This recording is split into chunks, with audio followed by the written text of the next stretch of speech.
Hey guys, welcome back to the channel. This is a story about what if Naruto has the blessings of Artemis. Before I start, please support for more amazing content and do consider subscribing to my channel and share this video with your friends. This is written by Silver's Gilded style and link in description and support writer. Let's start the video. Solving a crisis. Amaterasu was a powerful goddess. No, she is a powerful goddess. However, at this current moment, she was biting her lip in worry as she looked over her domain. She had just received news that Susanoo, her younger brother, had just offended the Greek pantheon. Normally, this wouldn't be the worst issue in the world. An apology or two could normally solve an issue like this. Now normally, Amaterasu wouldn't concern herself with such a trivial issue. However, Susanoo had done a very horrible thing. He had tried to seduce the Greek goddess Artemis while wandering around in their domain. Given that he returned with bruises, marks and injuries, it was clear to see that he was unsuccessful in his attempts. Amaterasu shook her head, knowing that her younger brother was something of a womanizer. It appeared that the deity still had a high libido, despite the many wives, lovers and children he produced throughout his lifetime. After coming back home, it seemed that Artemis told her father about the encounter. This was horrible for Amaterasu, as gods were not allowed to approach the domains of others without prior approval. This was seen as a slight on their behalf and even more with Susanoo's altercation. Given that Artemis was one of Zeus's most beloved daughters, this caused an uproar among the Greeks. Zeus had demanded a meeting with her, which she obliged instantly. It was a meeting from leader to leader. After a few heated words on his behalf, he left demanding some type of retribution. If she did not comply with his words within the week, Zeus promised that he would declare war on her domain. This was worrying for Amaterasu, as she considered herself to be a problem solver. She did not want to drag her family and warriors into a senseless battle, especially considering they were in the wrong. Even if they were the ones to come out on top, it would not come without heavy losses and damage. She could not be seen as a warmonger or somebody who couldn't admit when they were in the wrong, they had to fix their mistakes. As the Pantheon's leader, it was up to her to make it right. To her brother's credit, he did come to her right away and admit his fault. He claimed he was slightly drunk and didn't mean to wander so far into the Greeks' domain and came upon Artemis by chance. She shook her head at his explanation. After a few moments of stressing, Amaterasu came to a solution. It would greatly hurt their pantheon, but it had to be done. I could go there, she thought. A series of landscapes and villages appeared in her mind. The elemental nations. It was the only place that she could go to that wouldn't directly affect her family's well-being. This was an alternate reality, like a dimension, that was fully controlled by the Shinto pantheon. It was created to offer new life to humans, and it slowly evolved into what it is today. It was beloved by the pantheon, with only a few gods non-caring about the reality. They could view the past, present and future in this reality like a slideshow. They could even manipulate certain elements while there. After all, they were the creators of this world. With a flash of light, Amaterasu disappeared. In the elemental nation Sarutobi Hiruzen's office. Amaterasu reappeared within the office of the current Hokage's office. Sarutobi was currently out, discussing with his Anbu about how to rebuild their village. They had just been attacked by the Kyuubi only hours earlier. However, the Hokage wasn't her concern. Instead, she glanced down at the baby in the crib within the office as he softly sniffled. Peering into the crib, Amaterasu softly stroked the baby's cheek. She sported a sad smile, hoping the child wouldn't hate her for the sins of her brother. He was a completely innocent soul, a baby, and he was already doomed to a fate not his fault. Naruto Uzumaki, Amaterasu whispered, "What a beautiful name." The baby leaned into the affection and giggled, making her smile even more. She took a deep breath before snapping her fingers. Instantly, the Shinigami of this world appeared with a serious look. No mortal could view the two deities if they were to walk into the office. "Yes, Lady Amaterasu," spoke the death god in a serious tone. "Please present the souls of Kushina Uzumaki and Minato Namikaze, I only wish to speak to them for a few moments." Nodding his head, the Shinigami granted the request, and both souls appeared. They were initially confused but stared at the beautiful woman in front of them. "Kushina, Minato, I am pleased to meet you both. My name is Amaterasu and I am the goddess of the sun," the deity spoke. "I am sorry to disturb your peace, but I thought it would only be fair to explain what will happen to your son." It hurt Amaterasu to tear this family apart more than they already were. She spent the next few minutes explaining the world of the gods, her role in everything, and why she was here. After allowing them both to leave a final spiritual imprint on their infant son, both souls disappeared. However, before they left, Amaterasu transferred the other half of Kurama's soul into the infant Naruto. Normally, the baby would not be able to handle such an influx of chakra, but Naruto had help with his Uzumaki genes. Furthermore, to ensure the beast was sealed, Amaterasu also gave Naruto her blessing to help strengthen his body. He would also have her favor, he was her champion after all. It was the least she could do for the child. Once the two deceased parents left with one final, tearful goodbye to their son, they disappeared. The Shinigami also followed, leaving the Hokage's office like he was never there to begin with. Picking up Naruto gently, Amaterasu cooed the baby while softly rocking it back and forth. This allowed the child to calm down and sleep. "I'm so sorry," Amaterasu nearly cried at condemning a child to sins they had nothing to do with, but she needed to make a choice. "I'm so sorry, I hope you can forgive me." She held a lot of compassion for children and hated what she had to do. With one final look around, both individuals were gone. Sarutobi wouldn't return for another 30 minutes. All of the gods Olympus. Are we here?" Hermes asked as he tapped his foot insistently, clearly annoyed. "I'm gonna have to agree with the mailman," Apollo smiled, ignoring Hermes's glare. "Why were we all called so suddenly?" Each of the 12 Olympians was called in mere seconds by their leader. Despite their current duties, each one respected Zeus enough to appear without delay. The only person to appear late was Ares, who was reprimanded by Zeus publicly. Zeus answered with authority in his voice, "As you all know, we recently had an issue with the Shinto pantheon." Everybody straightened up at this. "Their leader has contacted me and explained they will be here soon with their offering of forgiveness. So we're all here to see what they're bringing as a token?" Aphrodite asked with a finger on her chin. "We are," Athena answered. "I'm assuming we're also here to provide support should this be an attack or ambush against our domain." Zeus nodded, confirming Athena's suspicions. Suddenly, a bright flash of light appeared in the center of the room. The only people to not look away momentarily were Zeus and Apollo. Zeus was able to handle the immense glow due to his vast power, while Apollo specialized in being a sun god himself. The flash was even brighter than when the Olympians took their godly form, showing how powerful this person was. Once the glow died down, a calm Amaterasu appeared with a baby in her hands. "I see you've arrived, Shinto goddess," Zeus's voice boomed throughout the hall. It was clear he was not amused at seeing another god enter their domain. "I have," Amaterasu answered, her voice as smooth as honey, while also carrying a tone of power. Zeus looked down at the sun goddess's arms, viewing the baby who was currently asleep.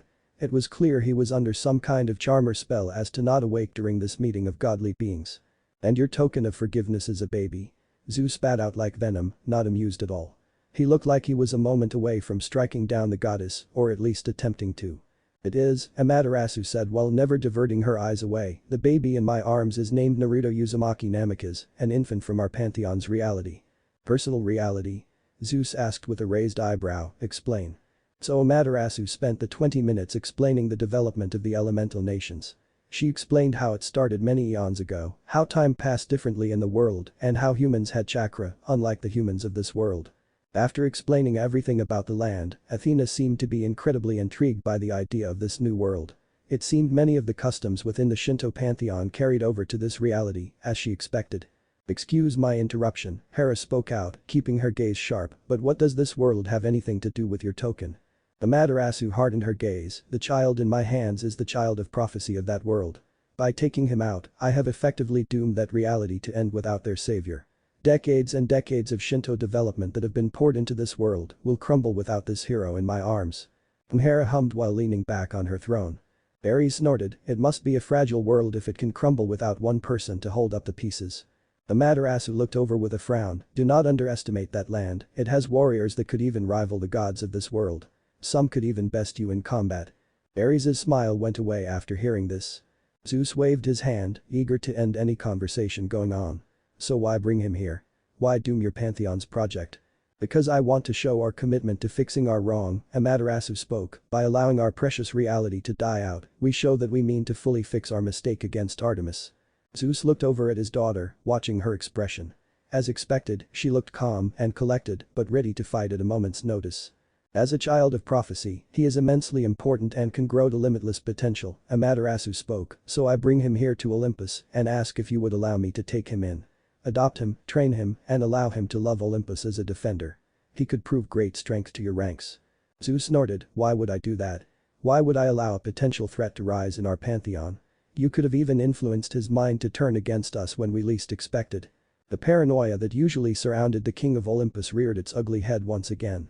"You have a goddess of magic in this realm, correct?" Amaterasu asked. Zeus gave a slow nod, confused as to where this was going. "Perfect," Amaterasu said, "then bring her here and ask her to examine this child for any mind-altering spells, charms, or enchantments. If she can prove I have tampered with this child for malicious intent, I will allow you to smite me down."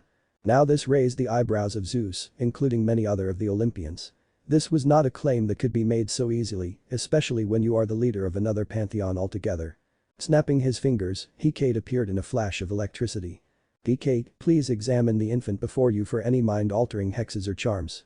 If you can find any, notify me," the king of Olympus commanded. Despite being confused at her sudden call to action, Hecate did as she was asked. After searching around in Naruto's mind for a few moments, along with sensing anything that could alter his mind, she found nothing. Turning around, she gave the king of Olympus a shake of her head. Nodding in acceptance, he snapped his fingers once more, and Hecate was gone. "What about this beast you spoke of earlier?" Artemis asked while clenching her fists. "How are we sure it will not run rampant in our lands?" "My daughter is right," Zeus nodded. "I cannot risk an immortal beast wreaking havoc in my lands, especially when it can rival our power." It was almost like creating another typhoon in their world. "The Kyuubi is locked under seals that no mortal can break, and even many immortals as well," Amaterasu answered. "We specialize in sealing within our realm, and I even personally ensured it will not come out unless Naruto wills it." "Why not do what she asked, brother?" Suddenly, each Olympian turned to see Hestia appear with a motherly smile on her face. She was off to the side by the hearth of Olympus. She did not have a throne, but nobody ever refused her entrance to any meeting. It was almost like she was the glue of Olympus. Nobody knew if she was hiding this entire time or just appeared. "Sister," Zeus leaned back on his throne, "I did not expect your arrival, nor did I expect you to hear as much as you did." Ignoring his words, Hestia continued, "I agree with Lady Amaterasu, why not raise the boy? He can prove loyal to us, to you, and defend our realm with vigor if we allow it to happen. He has not committed any sins yet, and you are treating him like he is a monster waiting to pounce." Amaterasu mentally thanked her fellow goddess, appreciating the honorific added to her name. It was a courtesy given she was technically in enemy territory at the moment. Poseidon, throwing his hat in the ring, also commented, "She has a point, brother, why not allow the boy to live and prove his loyalty?" Let it be known that the sea god had a soft spot for children, probably due to the fact he had fathered many in recent decades. Zeus, seeing that more Olympians were slowly in favor of allowing the child to live, hummed in thought. Hera looked over to her husband as she awaited his decision. However, it seemed one god was getting tired of this constant back and forth. "What if we just went to war with them?" Ares nearly licked his lips out of bloodlust. "I'm sure we would win." Surprisingly, it was Athena, not Amaterasu, to answer this question. "It wouldn't be logical," the goddess spoke with a shake of her head. "Even if we won, the other pantheons could use our weakened state to attack us as well. Also, if we were able to wipe the Shintos, a power vacuum would occur which could cause unforeseeable consequences." "She's right," Apollo nodded. "The Egyptians, Norse, or even other pantheons would swoop in to fill the hole left behind. It could even cause more fighting that could tear the world apart if it got too critical." Almost everybody in the room widened their eyes as hearing Apollo's explanation. "What?" the sun god asked, perplexed. "Was it something I said?" "No," answered Artemis with a shake of her head, "it's just that we're not used to hearing you think critically." Apollo looked at his sister with a mock-hurt look on his face. "Come on. I'm not that dumb." Zeus allowed a loud rumble of lighting to silence the twins, causing their mini-argument to cease. He stared into the eyes of Amaterasu. The sun goddess didn't back down, staring back with full intensity.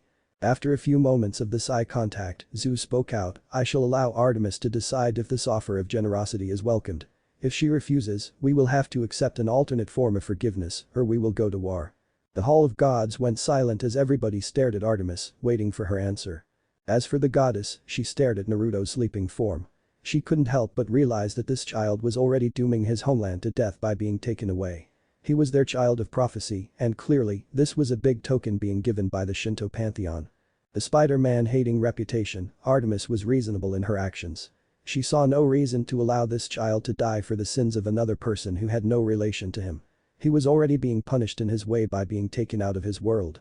It may have also been her domain over childbirth, but Artemis held a soft spot for infants, no matter their gender. She could tell the baby had only been born hours earlier and was already being forced into a new world. Taking a few moments to think, Artemis eventually gave her answer, "I accept."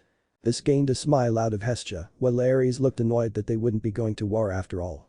Zeus nodded at hearing his daughter's decision. "Very well, we will accept the infant into our land." Amaterasu nodded, "Thank you, I only ask he be allowed to keep his name." It was one of the few things he received from his deceased parents. "His name is too foreign," Zeus shook his head, "it will have to be Chang." "It's okay, father," Artemis interjected, "it causes no harm to anybody." She didn't want to take away such a privilege from recent parents. Taking a deep breath, Zeus nodded once more. It seemed he also had a soft spot for his daughters. I can take care of him for now until I find him a home, Hestia offered. It seemed everyone agreed with that deal. Hera then whispered something into Zeus's ear, which made him blink a few times. After a few hushed whispers back and forth, Zeus seemed to make up his mind. Standing up, Zeus announced, Naruto Uzumaki Namikaze is now officially a part of our realm. He shall be raised until he is sent to Camp Half-Blood at an acceptable age. This will help him form bonds to tie him down to our realm, as well as learn our customs. Hestia will be in charge of his health until he has found a permanent home. This meeting is adjourned. With a flash of lightning and the sound of thunder, Zeus disappeared. Great, Dionysus grumbled, another brat to take care of in the future. One by one, each Olympian slowly left. The second person to leave was Hera, followed by Hephaestus, followed by Aphrodite, until each Olympian was gone. The only people left in the room were Amaterasu and Hestia. Walking up to the fellow goddess, Hestia smiled, he is a beautiful baby. The sun goddess nodded, he is. Both women stared down at the sleeping infant, enamored with his form. Eventually, Amaterasu let go and allowed Hestia to take hold of him. Please, Amaterasu whispered, take care of him. We will, Hestia nodded with confident eyes, I will. Nodding her thanks, the sun goddess was off in a flash. This left only Hestia with a sleeping baby in her arms. I have just the place for you, little one, Hestia spoke kindly. With a small flash of flames and the smell of freshly baked cookies, Hestia also left the Hall of Gods. She had a certain someone in mind. 8 years later in a small beach house in Hawaii. Granny Ray. Granny Ray. Shouted an excited 8-year-old blonde, come on. We're going to miss it. Chuckling, the titan of fertility tried to follow behind the amused child, slow down honey, we're almost there. They were currently on their way to see the meteor shower in the sky. Naruto always had an interest in space, and he loved looking out into the stars at night. It had been a wonderful 8 years so far for the energetic child. He was loved, cared for, and raised by his grandma Ray. Of course, he didn't know she wasn't actually his grandma just yet. After leaving the Hall of the Gods, Hestia visited her mother who was living on an island at the time. She explained the situation at hand and presented Naruto to her. Given that she was also the titan of motherhood, Ray accepted almost instantly. After the Titan War, many of those who opposed the gods were punished eternally. However, Ray was a special case as she was virtually untouched after the war ended. Given that she helped Zeus rise against his father and was also the mother of most of the 12 Olympians, many considered her as a loving individual who posed no threat to Olympus. However, it took some time before Zeus came around to accepting this idea. He was nervous that his mother would be raising a child with the potential to topple his empire, but he had to remind himself that Naruto should be raised in a loving environment to stay loyal to Olympus. As time went on, Naruto was told that Ray was his grandmother, while Hestia was his aunt. He had come to love both women regardless of their relation to him.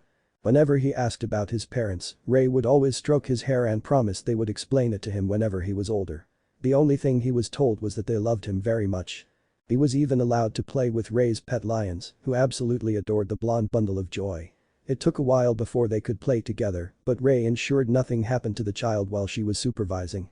As for Ray, she felt like a mother once more.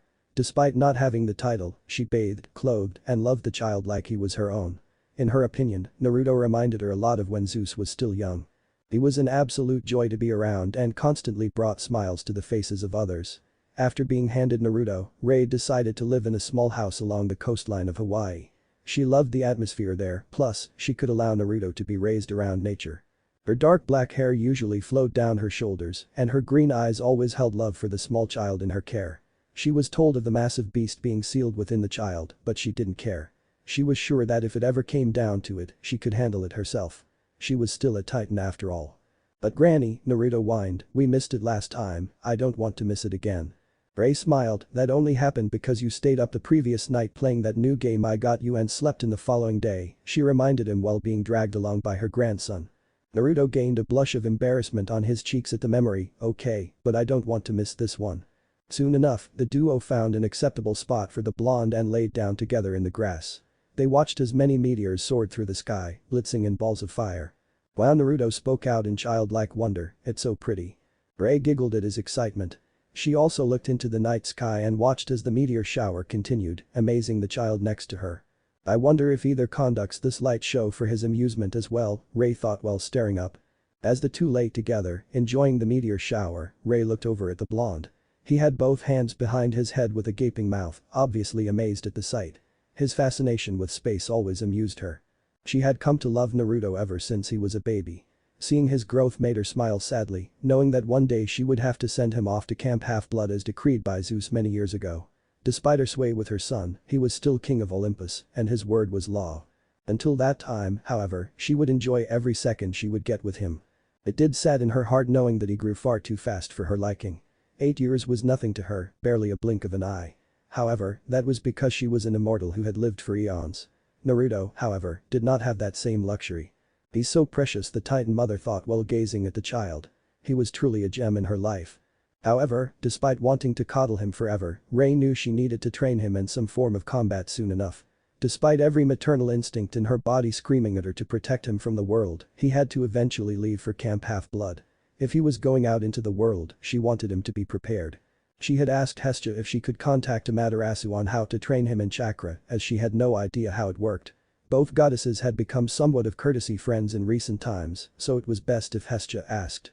Amaterasu did occasionally stop by as he was her champion, but never for long. She always stayed out of sight of the child, but always held a caring gaze. It was clear she felt personal guilt for offering him like a toy to a life he never asked for. However, she was thankful he was living a good life so far. Plus, the whisker marks on his cheeks always brought a smile to her face. They were too adorable in her opinion.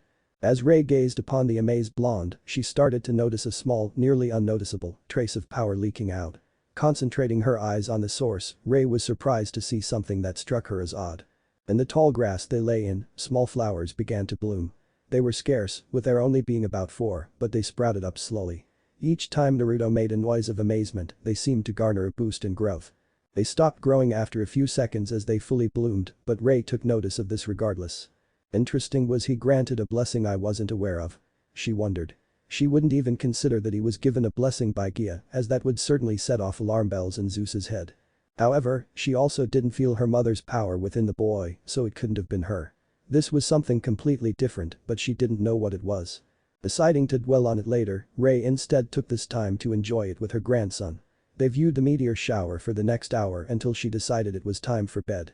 Later that night, Rei's house. Rei sat on a wooden chair while drinking a mug of hot coffee. She was leaning forward on her marble kitchen table as she awaited the arrival of Hestia. It was already late at night and Naruto had been put to sleep long ago. Before Hestia returned, Rei sent an iris message asking Hestia to return with Amaterasu instead. She hoped the goddess accepted this term. As she took another sip of coffee and looked at this week's magazine regarding nature, 2 flashes of fire appeared. Looking up, she saw the smiling face of Hestia and the warm eyes of Amaterasu. "Welcome ladies," Rei stated while setting the magazine down, "please sit and let me offer some refreshments." Hestia ended up taking a hot chocolate while Amaterasu simply asked for a cup of tea. After both parties received their drinks, they sat around Rei's kitchen table. "Now I asked Hestia to bring you, Lady Amaterasu," Rei began, "because I would like to understand how Naruto's power works. I wish to train him, or at least prepare him for Camp Half-Blood, as well as any monsters that chase after him." While Naruto normally wouldn't have a cent for any monsters given he was not a demigod, he had been given Rei's blessing a while back. It took some convincing once more for Zeus to be okay with it, but it happened. It was quite rare for a titan of all people to give their blessing to a mortal, but Rei had given it to Naruto regardless. She wanted to protect him in any way she could. It also seemed that her blessing increased Naruto's incentive to protect those close to him. However, it was even rarer for a mortal to receive 2 blessings, much less from different gods. Naruto was already proving to be a unique individual even before he was introduced to the real world. "Chakra," Amaterasu said while sipping her tea, "it's called chakra, that's his power." "Chakra," Rei nodded. The woman then spent the next few hours speaking about how Naruto's chakra worked. How it flowed inside his body and how it could be conjured up. It was surprising for Rei to hear the possibilities the power contained. I mean, who could launch meteors and summon the dead as a mortal? It was practically unheard of in their world. Even Hestia was surprised at the in-depth explanation, not expecting the near-limitless potential of the energy source. However, Rei focused when she found out that Naruto could die of chakra exhaustion if he used too much at once, which worried her. Amaterasu said it would be best to avoid this by helping increase his chakra pool and control. After summoning a scroll containing some beginner, moderate and expert techniques, Amaterasu handed the parchment over to Rei. "These are the hand signs needed for the what was the word again," Rei pondered while examining the scroll, "jutsu I believe." It was a foreign concept to her, but it didn't matter.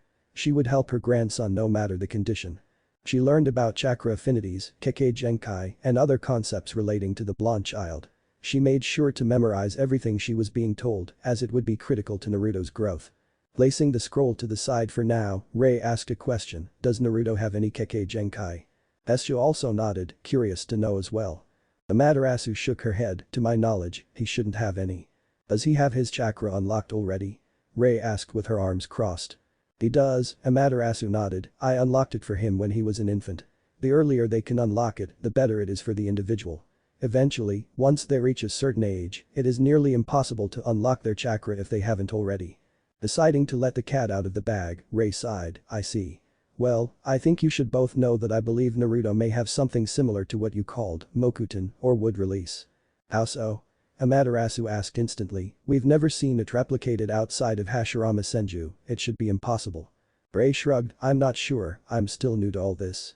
However, I saw some flowers bloom alongside him earlier today while we were lying in some grass. That's the only thing I could connect it to. Amaterasu hummed in thought at the revelation, did my blessing affect him in more ways than I thought? Did I unknowingly grant him this ability? This was new territory for her as well, as she had never offered her blessing to any mortal in the elemental nations before. For now, we'll wait and see, Hestia interjected, we can only wait and see if this evolves into something else, or fades away. Ray agreed with her daughter, you're right, no use in worrying about it for now. The three powerful deities then spent the rest of the night chatting about the possibilities of chakra, how it works, and the beast sealed inside her grandson. Ray and Hestia both learned a lot more about the child in their care that night. Seeing the sunrise in the distance, Ray stretched her arms out, I should get ready for breakfast, I plan on taking Naruto hiking today. He loves being in nature more than most kids his age. Can I help? Hestia asked while also stretching.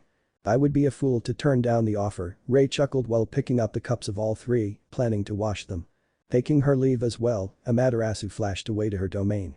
She still had a pantheon to run, she could only leave a clone behind for so long before people noticed.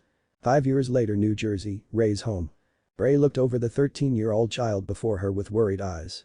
Making sure he was packed with everything he needed once more, she sighed.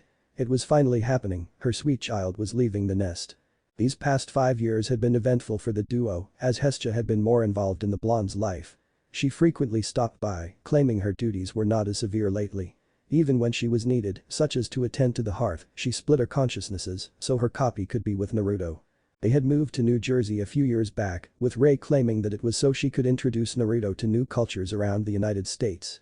However, it was really because Camp Half-Blood was located on Long Island and the trip by foot wouldn't be too far for the blonde once he set off. After receiving that scroll 5 years ago, Ray set off to make a training plan for Naruto. Just like she helped train Zeus many eons ago, she did it once more for another child. Amaterasu gave some advice, claiming that there was an academy for children Naruto's age back in the elemental nations.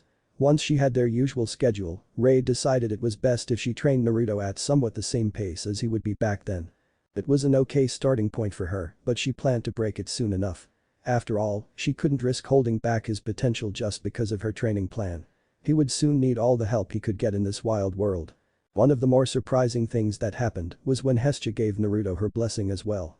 This made the total number of goddesses that gave him some sort of influence, up to 3.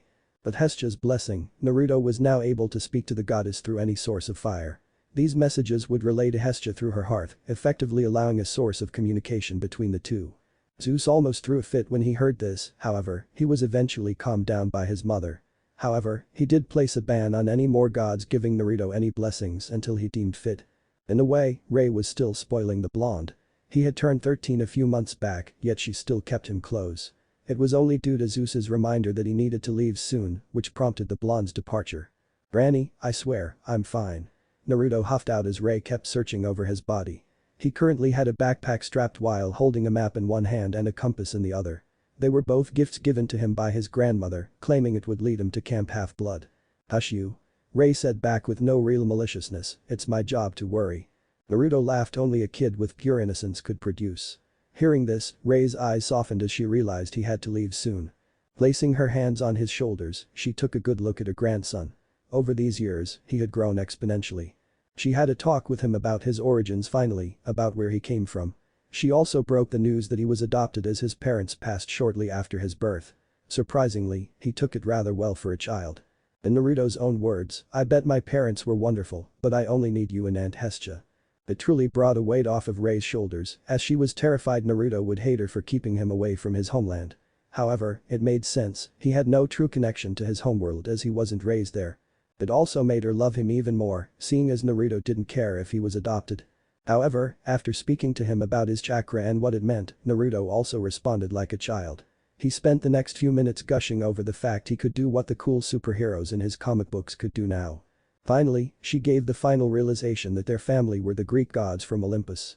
This did take Naruto aback, as he didn't know what that meant at first.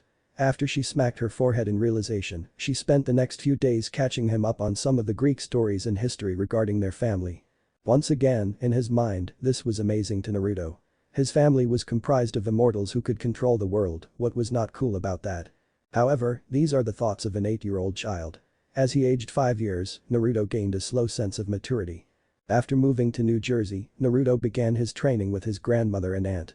Grandma Rei was in charge of handling his hand-to-hand combat, ninjutsu, and any other chakra-related techniques. Hestia was in charge of expanding Naruto's mind, helping his maturity grow as well. She often sat down with the child and read books to him, with Naruto doing the same. He learned to read, write, and examine ideas with his aunt. They talked about everything whenever they read together, which was wonderful for the child. He loved spending time with his aunt. In Naruto's personal opinion, he enjoyed practicing his taijutsu and ninjutsu. They were both the most fun in his opinion. Once he had learned the Kage Bunshin technique from his grandmother who showed him the hand signs and explained how to direct his chakra, he came to a realization. Whenever his clone popped, he would retain their memories. It was jarring at first, given that it was a new experience, but it was a phenomenal time saver. He often made many of his clones concentrate on having a leaf attached to his head through chakra control, which is how he was able to learn the water walking technique much faster than kids his age. After finding out about this perk, Hestia made Naruto produce clones to read many books at the same time to catch him up on Greek mythology, as well as learning new fighting strategies, should he need them. He also learned things such as world history, examining literature, and survival tips. However, she realized he had a limit of only dispelling about 4 clones at once at the current moment. She found this out when she told him to dispel 6 clones that were all reading different topics, and the mental strain nearly made Naruto pass out. She received a good verbal chewing from Rei after that. Rei had also introduced him to the concept of manipulating the elements with his chakra affinities, however, she often stressed the importance of being careful with it. If Naruto intruded on another deity's domain and they took offense, it could cause trouble for him. He was able to learn a few wind and fire jutsus as he advanced through his ninjutsu. However, for now, he often stuck to his fire jutsu, given that he had Hestia's blessing and she was often in control of fire. Now one of the biggest surprising things for them all was when Naruto practiced fire jutsu for the first time. When spitting out his fireball, the flames were dark black in color and radiated nearly triple the amount of heat that regular flames produce. He also couldn't be burned by his flames or any others. They assumed if anything could theoretically burn him, it would have to be hotter than the flames of Amaterasu. It was then found out that Amaterasu's blessing did have some effect after all. As for his nature-related abilities, he never noticed any flowers growing around him. However, Rei and Hestia often saw flowers grow, bloom, or do both when Naruto was around. It happened very rarely and was inconsistent, but it was there. They were slowly trying to track down what it was. Naruto was also told how he had the blessing of a different goddess, Amaterasu. However, he promised his grandmother and aunt that he would not reveal this information to other demigods. Apparently, it was incredibly important that others do not know about the existence of other pantheons outside their own. Looking over at the child, Rei smiled. He was starting to show very faint streaks of red in his hair, something he inherited from his mother. His blonde hair was still the most prominent feature, but she could tell some red would shine through in the coming years. Naruto appreciated it, as it helped remind him of his birth mother whom Rei often brought up. It seemed Rei stressed the fact that his biological mother was a compassionate woman, never speaking badly about her. He assumed it was because she was the titan of motherhood as well, and she could appreciate a loving mother. Rei then spoke to the child with a careful tone, "Now remember, don't open the scroll in your backpack until you arrive to camp. Also, make sure you don't reveal the existence of other pantheons. I will also drink lots of water, find shelter when necessary on my trip, and keep my compass close to me. I will follow the map and use the stars if I get lost." Naruto finished with a smile. Rei bonked him on the nose and he giggled too, "Okay smarty pants, I get it. You remember after all." Hearing a faint purr behind her, Rei turned around to see 2 of her beloved lions approach. They walked up before they licked Naruto's hands. In return, Naruto scratched them both atop their heads, which they enjoyed. He's really growing up now. Ray nearly teared up and now I can't protect him, not truly. She hoped the training she did would allow for him to grow. Hestia helped Naruto grow in terms of book smarts and in rational thinking, but that would only get him so far. He needed life experience and combat experience if he was going to survive in this world. And he wasn't going to get that by constantly being protected by her. Seeing that his grandmother may cry, Naruto hugged her tight.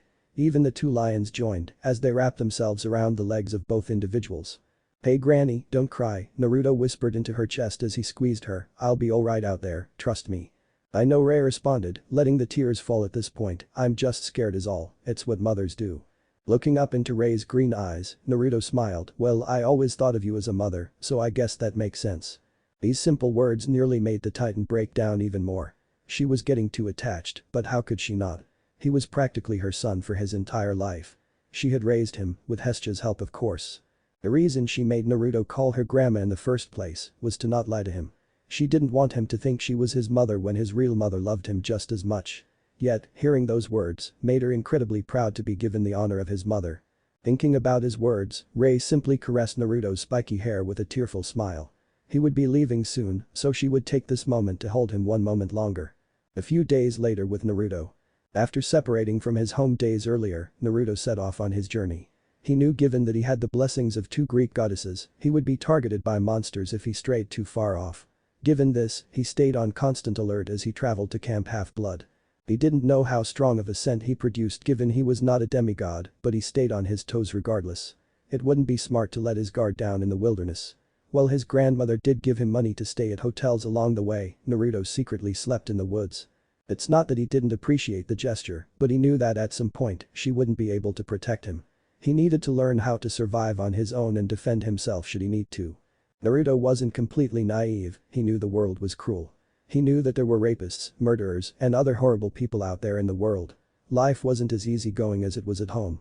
He needed to be ready for anything that was thrown his way, despite the fact he was only 13. As he set up a campfire for the night, Naruto looked at the stars above. Space always fascinated him as a child, and it still did. The countless possibilities beyond the horizon made his mind race with fantasies. He may never know what's out there, but a boy could dream. As he lay there, Naruto allowed his mind to wander. He often wondered how it would feel to have friends his age, given his whole life was surrounded around older women. Looking down at his stomach, Naruto patted it a few times. The Kyuubi, how he thought. Granny Ray had told him what was sealed inside him and that it was a fierce power that could be used to his benefit one day. However, before he could even attempt to learn how to control it, it was agreed that he should wait until he could get a better grasp of his chakra in general. This side of his power was still new to him, as he learned all he could about chakra while Ray was teaching him. Grinning while looking at the sky, Naruto could only think, I'm sure me and the fox will be friends one day. As Naruto made his way through the woods he walked through, he came upon a sight that made him smile. There, in the distance, was a sign that read Camp Half-Blood upon a marble entrance. Knowing he had finally found the right place, he put away his compass and map. Walking over, he seemingly passed into the camp with no issue. As he walked further and further into the camp, he noticed there were many kids his age. Some boys and girls walked around, some talkative, others keeping to themselves. There were even kids younger than him, while a majority seemed to be his age or older. As he walked in, he was greeted by a man who looked to be a centaur. "Greetings, young one," shouted the man with a smile. "I'm assuming you know where you are." Naruto gained a confused expression before it clicked in his mind. The centaur was referring to the fact that this camp was shrouded in the mist, which kept it hidden from normal eyes. He was clear-sighted as Grandma Ray put it, so he was lucky in that regard he supposed. "Yeah, sorry," Naruto rubbed the back of his head, "I didn't know if I was supposed to speak to someone. I just kinda walked in." The centaur laughed, "No worries, allow me to show you around. I was actually on my way to help another camper who just joined us yesterday." As the centaur walked, Naruto kept pace. He was told where each facility of the camp was located and how it operated. The strawberry field, training courtyard, and everything else was told to him. "Do you know your godly parent yet?" asked the centaur while looking over as they walked. Not knowing what he should say, Naruto instead decided to shake his head, "Not yet."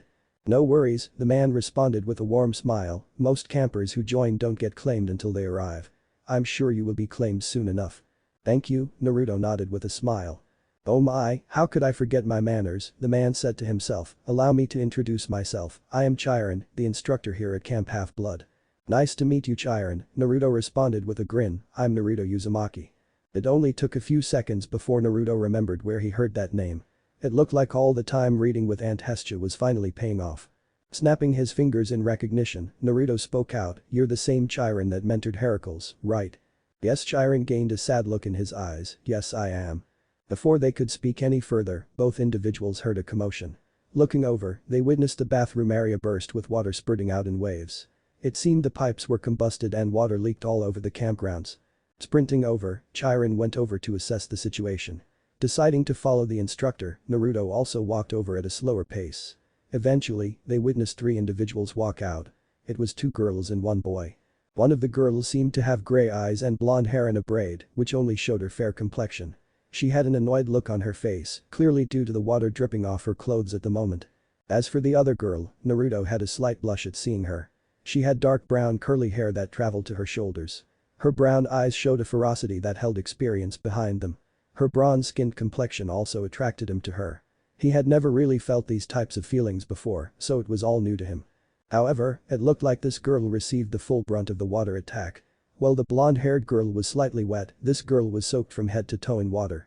Finally, the boy seemed to be the odd one out as he was dry as a bone. He had dark black hair, sea-green eyes, and a white complexion. "Percy, Annabeth, Clarice, what's the meaning of this?" shouted out an irate Chiron. "Sorry Chiron," spoke the blonde girl first with a genuine expression of remorse, "the pipes burst on us while we were in there, right Clarice?" Looking over to the other girl, Clarice appeared to mumble something under her breath before walking off. It was barely audible to Naruto, but Chiron seemed to hear it. "Very well," Chiron said, "I'll have it fixed, please prepare yourself for dinner tonight. Also, please welcome our new camper, Naruto Uzumaki. He just joined us today, I'll allow you all to get introduced." With a soft stomp of his hooves, Chiron was off, probably to get these water pipes fixed. Not wanting the atmosphere to be awkward, Naruto stuck his hand out right away, "Nice to meet you both," like Chiron said, "My name's Naruto." The other boy was the first to reciprocate the handshake, "Nice to meet ya, I'm Percy. Percy Jackson." As for the girl, she examined Naruto before finally extending her hand. Giving it a light shake, she said, "I'm Annabeth Chase, nice to meet you." Feeling like he was making some new friends, Naruto spoke out, "I hope I'm not intruding, but what happened in there?" Pointing over to the leaking bathroom, Naruto chuckled, "Because that was pretty cool." This instantly made Percy smile and he answered, "You saw that?" Naruto nodded with a grin. This earned him a high five from the guy. "Finally, someone appreciates it," Percy said with a grin, looking over to Annabeth who had her arms crossed, he said, "She's just been on my case about the whole thing. Because I'm the one wet. Not you." Annabeth said in frustration while throwing her arms up in the air. Both individuals then went back and forth for a while, making Naruto laugh. He could see that being here would be a better time than he thought. Claiming a warrior. Naruto walked around with Annabeth and Percy as they talked. They were slowly getting accustomed to one another as they spoke about whatever they wanted. For Percy, this was pretty amazing. He had finally found someone in this camp that he felt was normal enough to carry a conversation with. Besides Annabeth, who constantly ridiculed him, he could hang out with somebody his age. As for Naruto, he was grinning as he spoke with his newfound friend. They clicked pretty easily in his opinion, as they could always find something to talk about while never keeping the air between them awkward. He also tried to include Annabeth in the conversations at times, but the girl kept herself reserved. The trio walked side by side after the little incident with Clarice. "So you're telling me the pipes burst as she was messing with you?" Naruto asked with curiosity.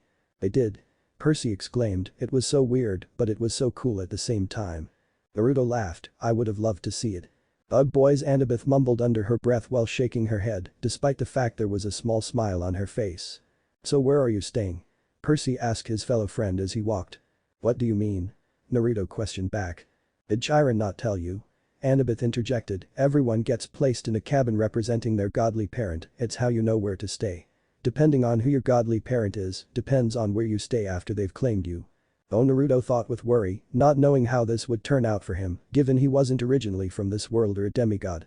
Annabeth, mistaking Naruto's expression as that of somebody who didn't know their godly parent, tried her best to cheer him up. "Don't worry if you don't know yet, most kids get claimed soon enough." "Right," Naruto nodded his head, "I'm sure I'll find out soon." "Yo, Percy." Hearing a voice in the distance, all 3 turned their heads to find the source. The person slowly made their way over, which revealed it was a satyr. "Grover." Percy yelled back, "Come meet our new friend." Walking over, Grover walked over on his hooves with a smile on his face. He seemed to be in a good mood. "How's it going man?" Grover looked at Naruto, "Name's Grover." Naruto chuckled at his easygoing nature. Nice to meet you, Grover, I'm Naruto Uzumaki. Whoa, that's a unique name, Grover said, but that's pretty cool. So he's a satyr, Naruto confirmed in his head while looking at Grover. Aunt Hestia said they were known to be rude, but Grover seemed pretty laid back so far. As for Grover, he seemed to take a few sniffs out of nowhere. He did it for a few more moments before his eyes locked onto Naruto. Why does he smell so much like nature? Deciding to change the subject for now, Grover put those thoughts to the side. If you don't mind me asking, Naruto, Grover began while tilting his head in question, are you a child of Apollo? You have the blonde hair like most of his kids.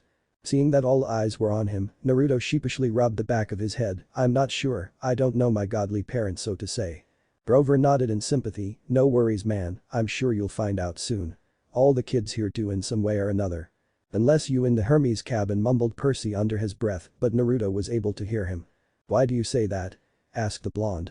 Seeing that he was caught, Percy decided to let the cat out of the bag. Well, if you aren't claimed by the time you come to camp, you stay in the Hermes cabin until you find out.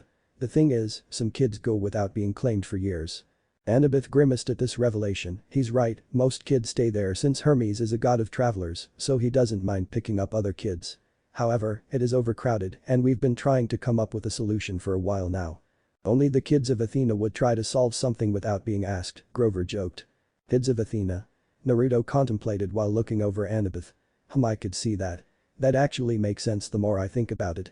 Looking over at Percy, Naruto asked, so is that where you're staying? Percy nodded with a frown. Unfortunately, I'm sleeping on the floor because it's so crowded in there.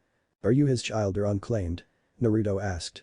Unclaimed, Percy answered while crossing his arms, although I wouldn't be surprised if I was never claimed, I don't exactly have a relationship with my godly parent. Naruto winced while thinking to himself, damn, so many kids had it rough.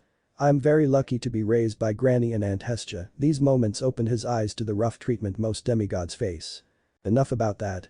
Grover clasped his hands together. I heard the volleyball field is going to have some open slots, we should all go join. Plus, we can go get dinner together after. Percy and Naruto nodded, both intrigued to join. Annabeth simply sighed but decided to follow the pair as well. She would rather read her book while sitting in the stands, but she didn't mind joining them. Plus, this would be a great way for Naruto to have some fun. Attention campers, we have a new addition. Chiron announced as he walked into the Hermes cabin. All the kids inside turned to look at their instructor. Naruto then walked to the side of the centaur, revealing himself. Chiron then placed one hand on his shoulder. This is Naruto Uzumaki, and until he is claimed, he will be staying here. The collective groan was heard as each camper inside realized they would have to make space for another kid. It was already cramped and adding more kids would not be beneficial for anyone. He looks like a kid of Apollo. One camper shouted out, just lump him over there.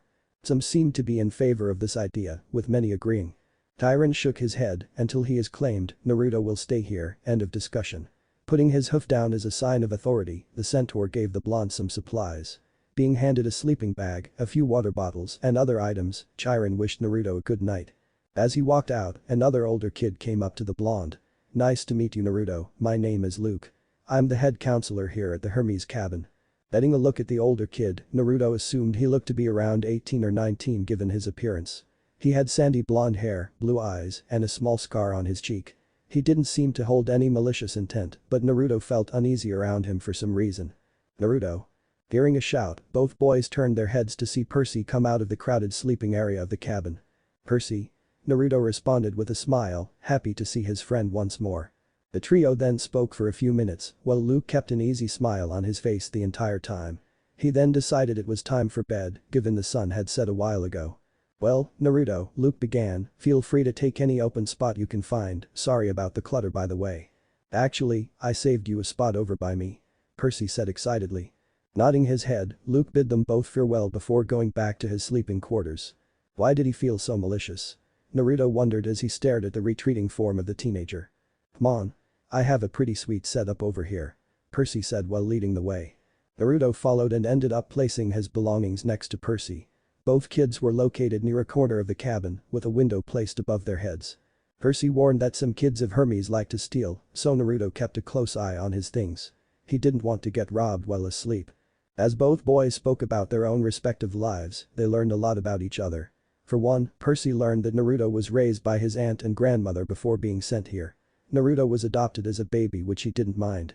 As for Naruto, he learned that Percy lived with his mother Sally. He was even told that Percy's mother married a despicable man, Gabe, to hide Percy's scent as a child. She didn't want any monsters to come after her child.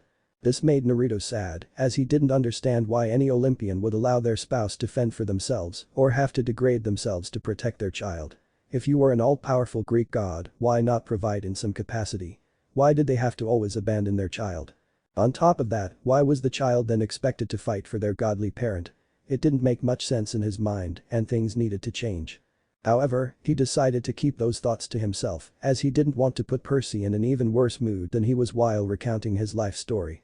He eventually learned that Sally ended up passing away while Percy killed the monster that took her life, the Minotaur, at the camp's entrance. It made Naruto feel a lot of sympathy for his friend, whom he vowed he would help for as long as he could. Eventually, both boys went to sleep, but not before Naruto looked out the window one last time. This would be one of the first nights he would sleep without any of his family around. But as time went on, it was getting easier to handle being away. He would admit that he felt slightly homesick the first night in the woods, but now, it was getting better. He was becoming his person in his own way. "I'll make you proud, Granny Ray, Aunt Hestia," he vowed in his mind while staring out the window into the moon. Eventually, he rolled over and entered Morpheus's realm. Naruto was the first to awake in the morning, used to this because of his training routine. As he woke up, he brushed his teeth and changed into some training clothes. It seemed that his grandmother had packed some jeans, a long-sleeved black t-shirt, and training shoes which were black and brown. He was also given a ruby necklace. He placed each article of jewelry and clothing on his body, which all snugly fit. After finishing his morning habits, Naruto decided it would be a good time to open the scroll his grandmother packed him before coming to camp. Sitting by the wall, he opened up the scroll and was surprised to see everything inside. It started with text at the top.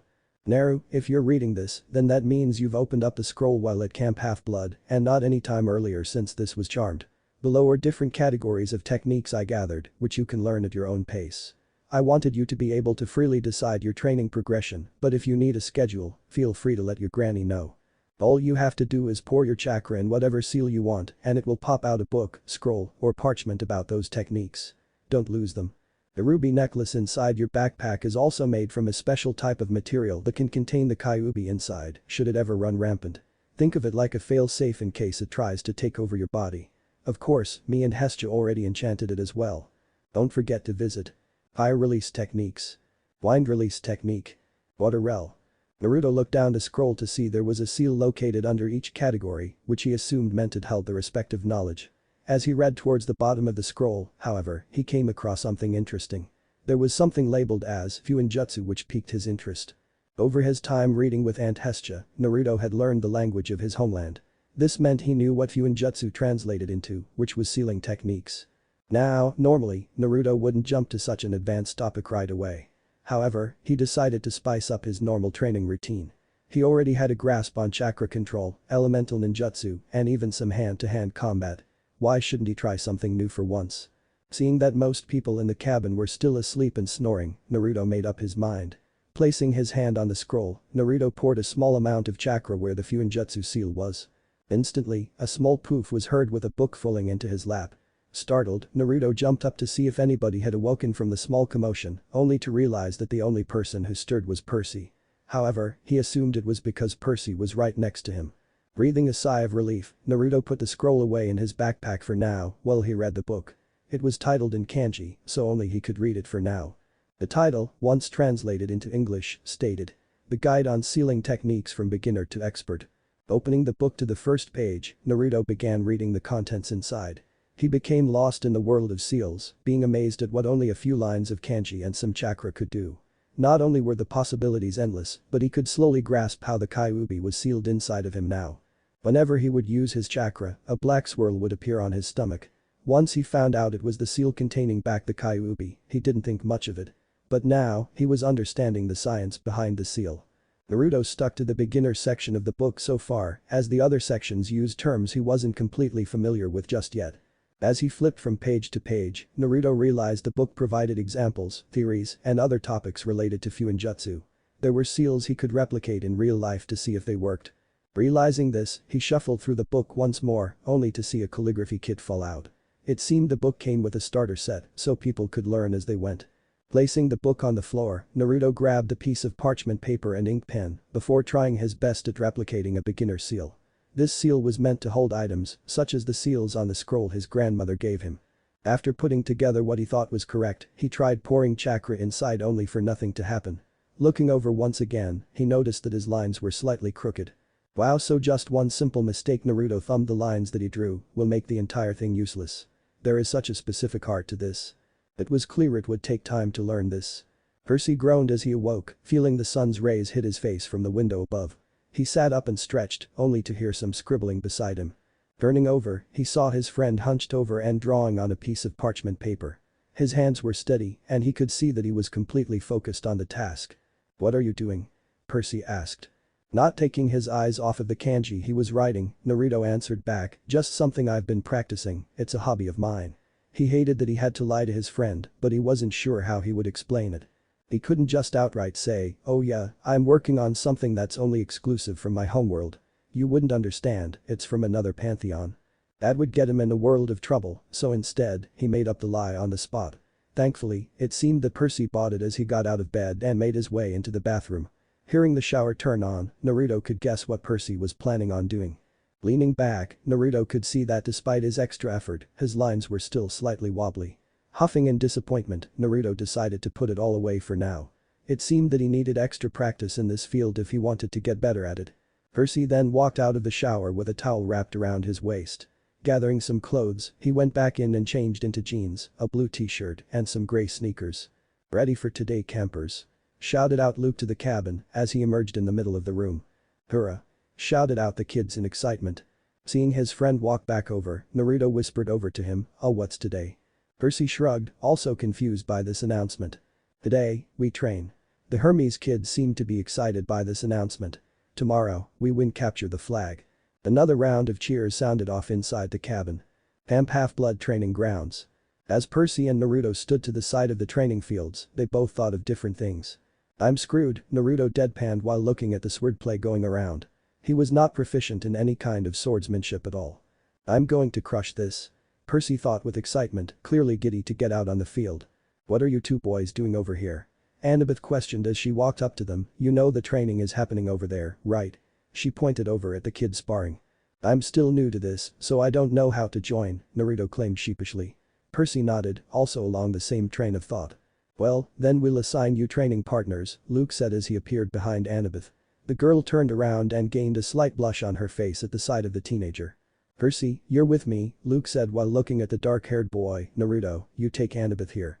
Both boys nodded and went off with their respective partners. As they walked, Naruto looked over to see Annabeth was lost in thought. Arriving at the armory, she said, "Feel free to grab anything in here, it'll be used when we train." Looking around, Naruto didn't feel like anything called out to him. He glanced over at a spear and shook his head, feeling it wasn't his type. Seeing a longsword, Naruto picked it up, only to put it back down. Once again, it just didn't feel right in his hands. That was until he looked at something in the corner of the armory. Walking over, he crouched down and picked up a pair of daggers. They were short but durable and glowed a dark bronze. The handle felt comfortable in his hand and he liked the weight of it. "I like these," Naruto commented while making the daggers hop in his hand. "Good," Annabeth nodded, "Well, most people use swords, daggers aren't too bad. I have a knife that is similar in size." Grabbing a vest, Annabeth tossed it to Naruto who caught it. "Put that on, it's just an extra layer of protection while sparring." Nodding, Naruto slipped it on and made sure it was snug. As they walked out of the armory, both individuals found an empty spot on the training grounds. "So this is celestial bronze," Naruto thought while looking at his daggers. "It shouldn't hurt me technically since I'm immortal, but I don't know if having Aunt Hestia's and Granny Ray's blessings negate that." Seeing Annabeth ready herself with a short sword in her left hand, showing that was most likely her dominant hand. Despite his thoughts, Naruto readied himself regardless. He was about to find out if celestial bronze could cut him or not. Placing both daggers in a reverse grip, he slipped into a stance that he read about in those books with his Aunt Hestia. If he remembered correctly, the reverse grip was meant to hit vital organs quickly and end a fight right away. Of course, he wouldn't aim for Annabeth's vital organs and instead be more passive with his attacks. "So can you tell me why we're using actual steel instead of something like wood?"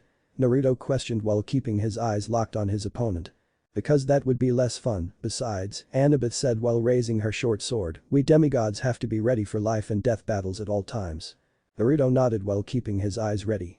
"This spar will end when someone is disarmed, someone yields, someone is incapacitated, or it becomes too lethal," Annabeth stated. Understanding the rules, Naruto gripped the two daggers a little tighter in his hands. "Now, show me what you got, newbie," Annabeth shouted before rushing the blonde. To his credit, Naruto did keep up at first.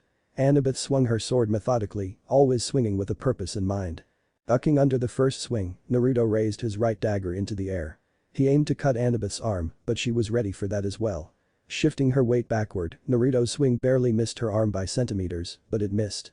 Now that he was wide open, Annabeth delivered an overhead slash that Naruto was able to block with both daggers, hearing a loud clang from the two metals connecting. Seeing that she wouldn't win the power struggle for now, Annabeth decided to fall back. Using this moment, Naruto decided to play on his speed. Given he was using lighter weapons, he should theoretically be fast enough to dance around Annabeth. And he was right. Leaning to the left, he barely avoided being cut by a slash, which he repaid by leaving a small cut just above her right elbow.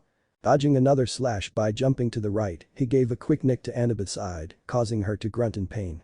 However, he seemed to get a little too cocky and didn't notice that Annabeth also decided to up the speed. It seemed she was holding back. Not ready for a sword to come swinging at his face with such speed, Naruto leaned his head back, only to have a few strands of red and blonde hair come off. He could see Annabeth smirk, clearly she was trying to set the pace of the duel. She swung for the left side of his ribs, which required him to block the blow with his left dagger. He was able to manage this, but he grit his teeth at the force he was required to use. Now this made Naruto worry if he was being honest with himself. He theoretically should have been strong enough, if not stronger, than Annabeth. He was older and trained himself for years, but it seemed she had him beat in experience. Not only was Annabeth proficient with her weapon, but she also strategized by letting the blonde believe he was setting the pace when in reality, she was leading him into a false sense of security. Even if he was stronger than her, it was clear Annabeth knew how to use the right amount of force, momentum, velocity, and power in each swing of her sword. Sometimes, having the right technique could beat out any amount of strength from the opponent. It was skill versus raw power, and right now, raw power was losing. The next few seconds were not enjoyable for the blonde as he was on the defensive. The constant slashes and barrages from Annabeth made him sweat and he had a hard time blocking each blow. It looked like she was trying to tire him out given her smirk. However, for once, Naruto smiled mentally. While he may not have the proper technique right now, he knew he had more stamina. He was confident he could outlast her if needed. Stamina was one of the few things Naruto could claim he excelled in ever since he was a young child.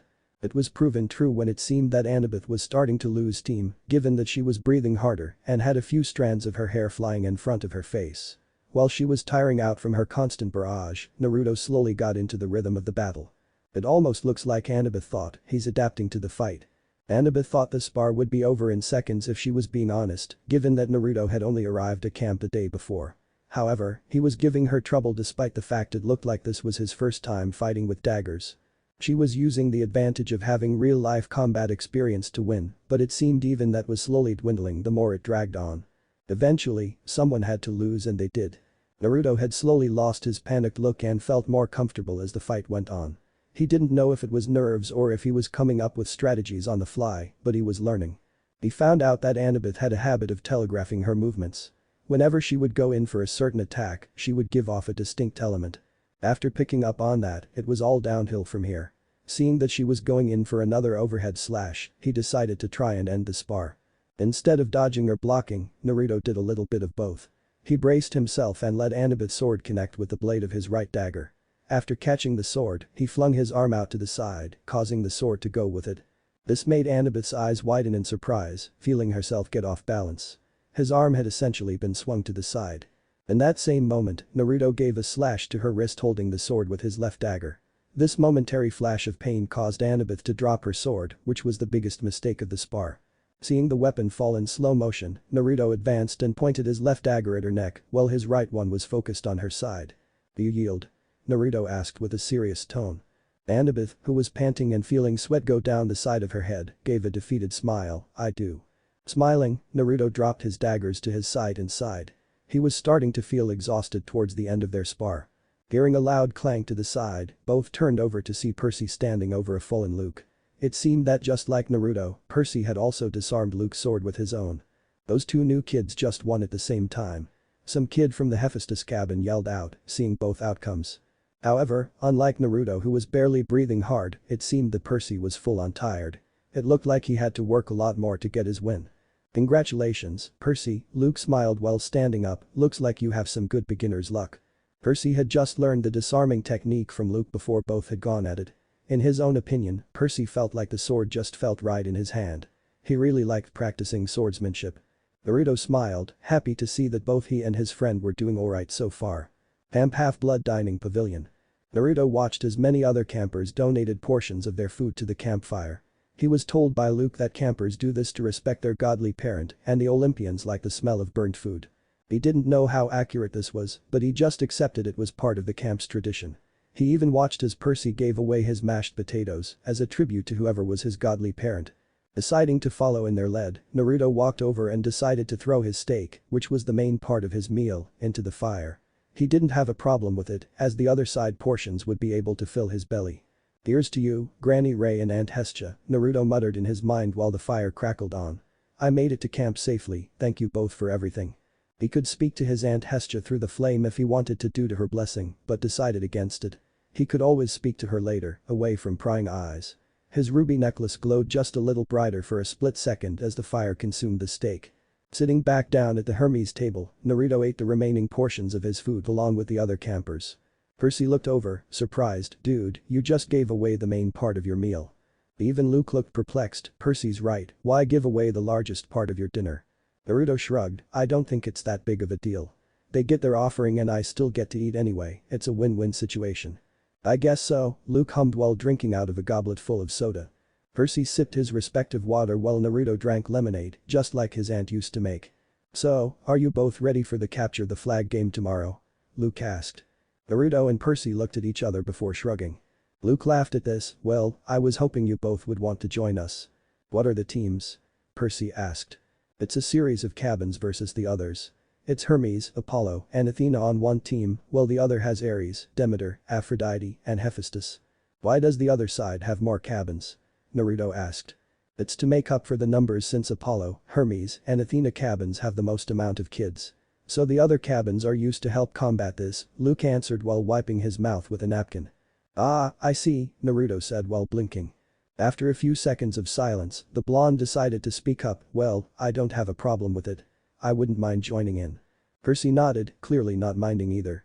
"Perfect," Luke clapped, "get ready for tomorrow then, it'll be hectic." Just like that, they were now on an official side. The next day had come far too fast for Naruto's liking. One moment they were having dinner, the next, they were preparing for a capture the flag game. In his opinion, they took this game far too seriously. However, he could also see why they did so at the same time. While it was a simple game, it was also meant as a way to live through war simulation. They were essentially in live combat and had to make decisions on the fly, like a real-life war. It was also a way to help relieve the campers who thirsted for combat, like those in the Ares cabin. Having these games helped them legally fight other campers without fear of repercussion. Despite this, Chiron did place certain limits on these games, as he did not want it to become a bloodbath. Some of these rules included no maiming, killing, or seriously injuring another fellow camper. Some campers did not follow these rules very well, so Chiron was often on high alert and overlooked these games. He would not directly interfere unless needed. Right now, both teams were at their home base discussing strategy. In a few minutes, a loud noise would blare, signaling the start of the game. It seemed that Annabeth was taking charge of strategizing for their team, as she was surrounded by her fellow campers. Everyone agreed she was their best chance at winning, given she was very good at making plans. Even Luke allowed her to lead him. Naruto kept a close ear on her words. In summary, Luke will lead a certain pack from the Hermes cabin, while Sarah here will lead another, Annabeth stated. Sarah was a fellow sister in the Athena cabin, and she would lead a secondary force. While they are both out searching for our opponent's flag, we will leave a small defensive force here in case our flag is found first. The kid in the crowd raised their hand and spoke, excuse me, but why is it only a small amount of kids staying behind?" "Because we need more numbers on the offensive, and our flag is already secured geographically," Annabeth answered. It was true, their flag was located atop a hill that was rather tedious to reach if not careful. While it wasn't specifically steep, you could slip and fall if not careful. There was also a nearby creek with rocks towards the side of the hill. Percy, Naruto, hearing his name, the blonde perked up, "You both will stay here with the defensive group. I will be joining Sarah's group, so you both will be in charge while I'm gone." That earned some displeased grumbles from other campers, clearly not satisfied at having to follow the orders of the new kids. However, in Annabeth's mind, they had earned their right of combat during training. Furthermore, nobody who stayed behind was of particular leadership quality in her opinion, which is why she left it up to the two kids she knew best. "Got it," Naruto stated while Percy simply nodded. They were both dressed for combat and ready to go. Percy had a sword he picked out of the armory, while Naruto kept the two daggers he used while sparring with Annabeth. Hearing a loud noise in the distance within the woods, Annabeth straightened up, "Positions people, let's go out and win this thing." The loud chant of agreement rang out before everybody moved out. They all had their orders. "Okay, I'm bored," Percy huffed out as he sat on the hill alongside Naruto. Both boys were trying to pass the time. It had been about 15 minutes since the beginning of the game and they had seen no other campers in that time. Besides the occasional yells and clashing of steel they could hear, nothing exciting was happening. However, maybe it was for the best this way. They were still new to this world and avoiding a possible clash would work in their favor. It seemed that Annabeth found a really good spot to hide their flag, given nobody on the enemy team located it yet. The other campers left behind were also bored. Naruto could see some kids from the Apollo and Hermes cabin sitting around the hill with them, finding different things to do. Two Hermes kids were taking a nap while an Apollo kid was skipping stones by the creek. It was clear everybody here was bored. In total, it seemed there were 14 of them, with him and Percy included. It wasn't that big of a defensive force. As they sat around, Naruto started to feel uneasy. For some reason, deep inside, he felt like an opposing force was heading their way. He didn't know if he was sensing anybody, but just in case, he called out. "Everybody, stay on alert." The blonde shouted out while standing up at the same time. This earned him some stares, but they listened regardless. The Apollo kid skipping rocks stopped and started walking up the hill. The two Hermes kids jolted awake, but they did stand up to look around. Even Percy looked startled, but he also stood up and glanced around. For a few moments, nothing happened. There was no rustling of the trees, no footsteps being heard, or anything similar. Just before some of the Hermes kids were about to call Naruto out, they saw Clarice emerge from the woods. She was leading a force of about 20 kids. Once she broke through the tree line, she gave a smile that sent shivers down Percy's spine. It was clear she had found what she wanted. "Apollo cabin, stay atop the hill and provide firing support." Naruto began giving orders, "We will need help taking out as many campers since we are outnumbered." This immediately made everyone scramble to their position, not caring if a newbie was giving the orders. As for Clarice, she didn't want her enemy to organize. "Charge!" she yelled out. "Jackson is mine." With a loud yell, the kids behind Clarice raced forward to the flag atop the hill. "Hermes cabin, provide a defensive line and keep your eyes peeled. Avoid getting double or triple teamed." Naruto shouted while seeing his enemies approach, "We need to hold them off as long as possible." Nodding their heads, the kids from the Hermes cabin readied themselves. Many of them looked worried, but kept their calm at seeing Naruto take charge. It was always easier to fight when you had a noticeable leader. "Wow," Percy thought while looking over at his friend, "I couldn't even begin to think of any plan right now. Naruto really is a leader." Taking out his daggers, Naruto looked over at Percy, "If you plan to fight Clarice, be careful. It's clear she has it out for you. I'll help when I can, for now, I'll support the Hermes cabin in holding them off." Nodding his head, Percy watched as his friend ran off to help. Looking back over, he saw Clarice running at him with her signature spear. He took a deep breath before meeting the girl in the middle. Naruto grunted as he avoided another spear flying at his head, courtesy of an Ares cabin member. It was a boy who frowned at clearly seeing his object miss its target. Before Naruto could attack, it seemed another Hermes kid did. Mike, if he remembered correctly, tackled the Ares kid from the side and both were sent stumbling down the hill. Hearing arrows fly behind him, Naruto turned around to see about 6 Apollo kids with their bows out, providing cover fire. However, he could tell they were shaking and didn't seem confident about their accuracy. Trying to provide a boost of morale support, he shouted out, "Only shoot when you have an open shot. We don't want to accidentally shoot our teammates." Seeing them nod, he also added, "Take a deep breath, ready your aim and fire." He couldn't fault them for being nervous, after all, they all seemed to be younger than him. Combat was always scary to any child. Hearing footsteps, Naruto turned to see an Ares kid charge at him with a shield and sword. The two then began to enter a dance of combat. As Naruto ducked and dodged each slash sent at him, he was secretly testing something. He wanted to see the reaction time of this kid, how fast could he bring his shield up? How quickly could he block a blow? To test this, Naruto threw out some feints to catch him off guard. Every time he went for a fatal slash and the kid blocked, he mentally kept count. After a few seconds of doing this, he felt like he had a good read on his opponent. Naruto then did something that would earn him a bit of a reputation for being unpredictable. Seeing his opponent raise his daggers, the Ares kid readied himself for another close encounter.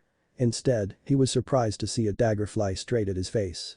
He didn't think of this outcome, as this would intentionally crutch Naruto due to the fact he would only have one dagger as a weapon. Blocking the blow with his shield, the Aries kid grunted due to the force behind the impact. It seemed the blonde kid had some strength in his arms after all. Unknown to him, the dagger thrown at him had some chakra enhanced with it. Naruto didn't know if chakra would hold in celestial bronze, but he was happy it worked mid-fight.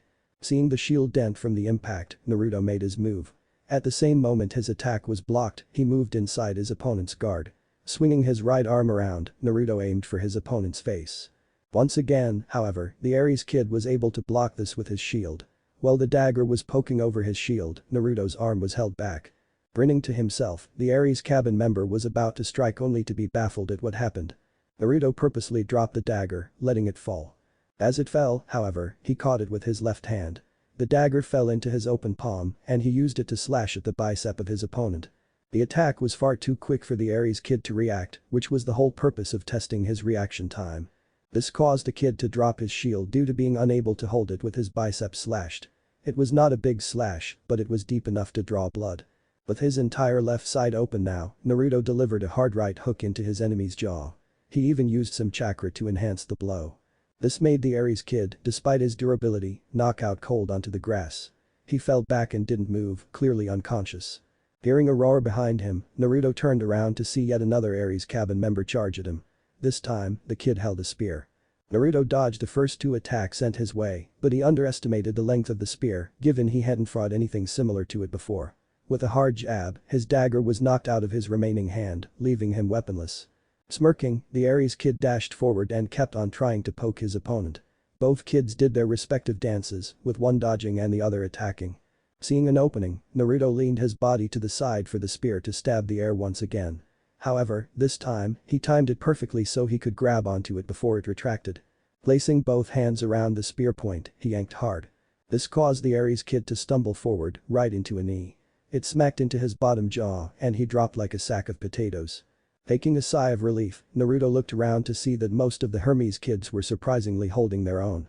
He supposed they were better suited to combat because of Luke's constant training. Looking over to the hill, he saw that all of the Apollo children were still trying their best to provide support, but they were running out of arrows. Despite this, he could see that they were landing their shots more constantly. Deciding their flag wasn't in immediate danger, he looked for Percy instead. He eventually found his friend, but wasn't happy at the sight. Claris and Percy were fighting by the nearby creek on a bed of gravel. They were only feet away from the water. Percy looked like he got in a few good slashes and bruises on Claris, but she had disarmed him with her electric spear in the end. Now, standing over him, Claris gave a smirk that showed she was very happy at their positions.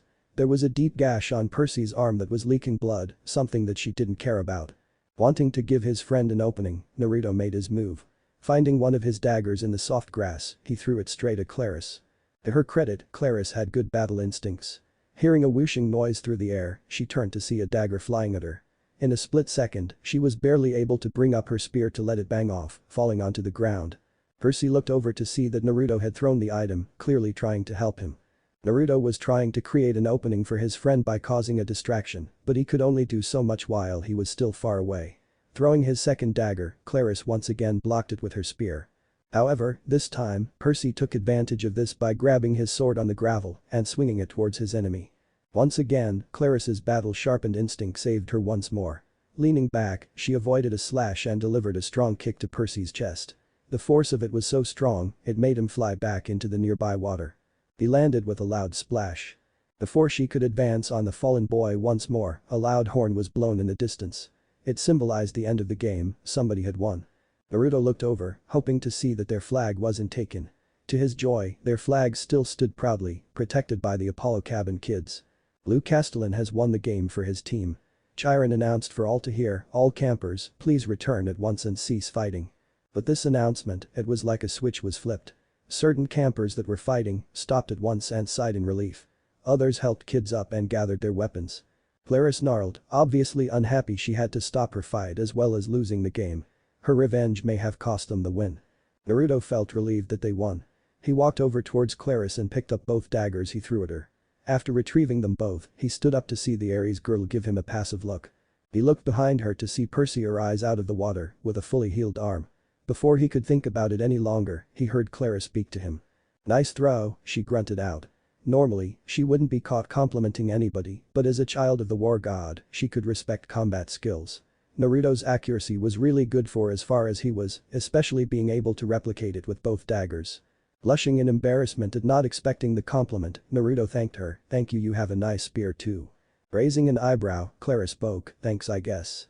She is really pretty up close," Naruto said, "I just wish she wasn't so mean." "Are you okay?" the Aries girl asked, "You keep staring at me." Feeling he was failing at talking to the girl, Naruto blurted out, "Sorry. It's just that you have a pretty face." The girl blinked at hearing this. Once again, the blonde blurted out, "I mean, it's not like you have an ugly face, I just mean tha." Clarice laughed at seeing his flustered expression. This put the blonde at ease, happy that at least he wasn't making a complete fool of himself. The campers on both sides then began walking into the clearing, seeing as Chiron was waiting for everybody to appear. Suddenly, everybody heard some sinister howls in the distance. As they turned their heads, they all saw something that made their hearts drop. "Those are hellhounds," Naruto thought in worry, not expecting to see the monsters. He remembered seeing similar photos when reading about Greek mythology with his aunt. There, snarling and growling, stood 3 different hellhounds. They were clearly in the mood for blood as they all rushed Percy while ignoring every other camper there. Without even thinking, Naruto pushed Clarice to the side and rushed forward to help his friend. His body reacted before his mind could catch up. Percy was pounced upon by one hellhound, which he held back with his hands. Its jaw was snapping only inches away. Naruto was able to grab his daggers and throw them at the other 2 hellhounds. To his surprise, one of the hellhounds seemed to have sentient thought and dodged the blade. The other dagger entered the neck of the monster and caused it to disintegrate. Do they instinctively know to be wary of celestial bronze? Naruto thought while seeing one of his daggers miss. The blonde then saw an arrow fly at the hellhound who dodged his dagger, but this arrow flew much faster than his attack did. It landed on the forehead of the monster and caused it to disintegrate right away. As for the hellhound holding down Percy, it was killed when Percy was able to grab his sword that was nearby and slashed the monster in 2. The weird thing is that he didn't even have to search for the sword in the water, instead, he just knew where it was in proximity to him.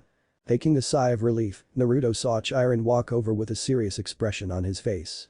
He then said, "Monsters cannot attack us from the outside, thanks to our magical barriers, someone must have summoned them from inside." This surprised a blonde, was somebody secretly trying to kill Percy? Before Chiron could continue, everybody heard a small hum appear above Percy's head. He had managed to stand up with the water coming up to his knees. "It can't be," Chiron whispered out. "What?" Percy asked, seeing all eyes on him, "What happened?" "Dude," Naruto pointed out, "look above you." Looking up, Percy saw a hologram of a green trident appear above his head. Staring back down, he saw all the cabins kneel to him, including Annabeth, Grover, Chiron, and Luke. The only person who didn't kneel to him was Naruto, who stood there bewildered. Chiron said with closed eyes, "Hail Perseus Jackson, son of the sea god Poseidon." "My father is Poseidon," Percy whispered to himself. Deep down inside, it made sense to him why he had such a close relationship with water. "Earthshaker, father of heroes, and Stormbringer," Chiron finished, "it has been determined." Naruto looked around before spotting Annabeth. Walking over, he tapped her on the shoulder and asked, "Why is this a big deal?" Annabeth, still kneeling, answered, "Because Poseidon, Zeus, and Hades made a pact years ago to not have any more children. They even swore by their word, which is incredibly important as an Olympian." Looking back over at Percy, Naruto began to let the realization sink in. And now it's clear they've broken that pact. Though that's not good, Naruto realized, now understanding why this was a big deal. There wasn't supposed to be another demigod of either of these Olympians. It seemed he had just witnessed history in the making. The next morning at Camp Half-Blood was intense. Percy had immediately been moved out of the Hermes cabin and into the Poseidon cabin, which was empty beside himself. He was given many luxuries and presents from other campers, but in reality, he just felt sad. He now knew that his ascent as a demigod of the Big Three caused the death of his mother. He was indirectly responsible for his mother's death. He had spent the entire day moving his things, talking to his friends, and training. By the time night hit, he was exhausted from the day's events. Currently, he was sitting down along with Chiron, Naruto, Annabeth, Luke, Grover, and the rest of the cabins in attendance. They were sitting around the campfire while Chiron answered many of the questions campers had. The point of this sit-down was to answer as many questions as possible, while also welcoming Percy's claim as Poseidon's son. Chiron also had something special for Percy as well. "Please all, quiet down," Chiron said while the campfire crackled on. Seeing he was the center of attention, Chiron spoke, "As you may know, the weather here lately is getting worse at camp."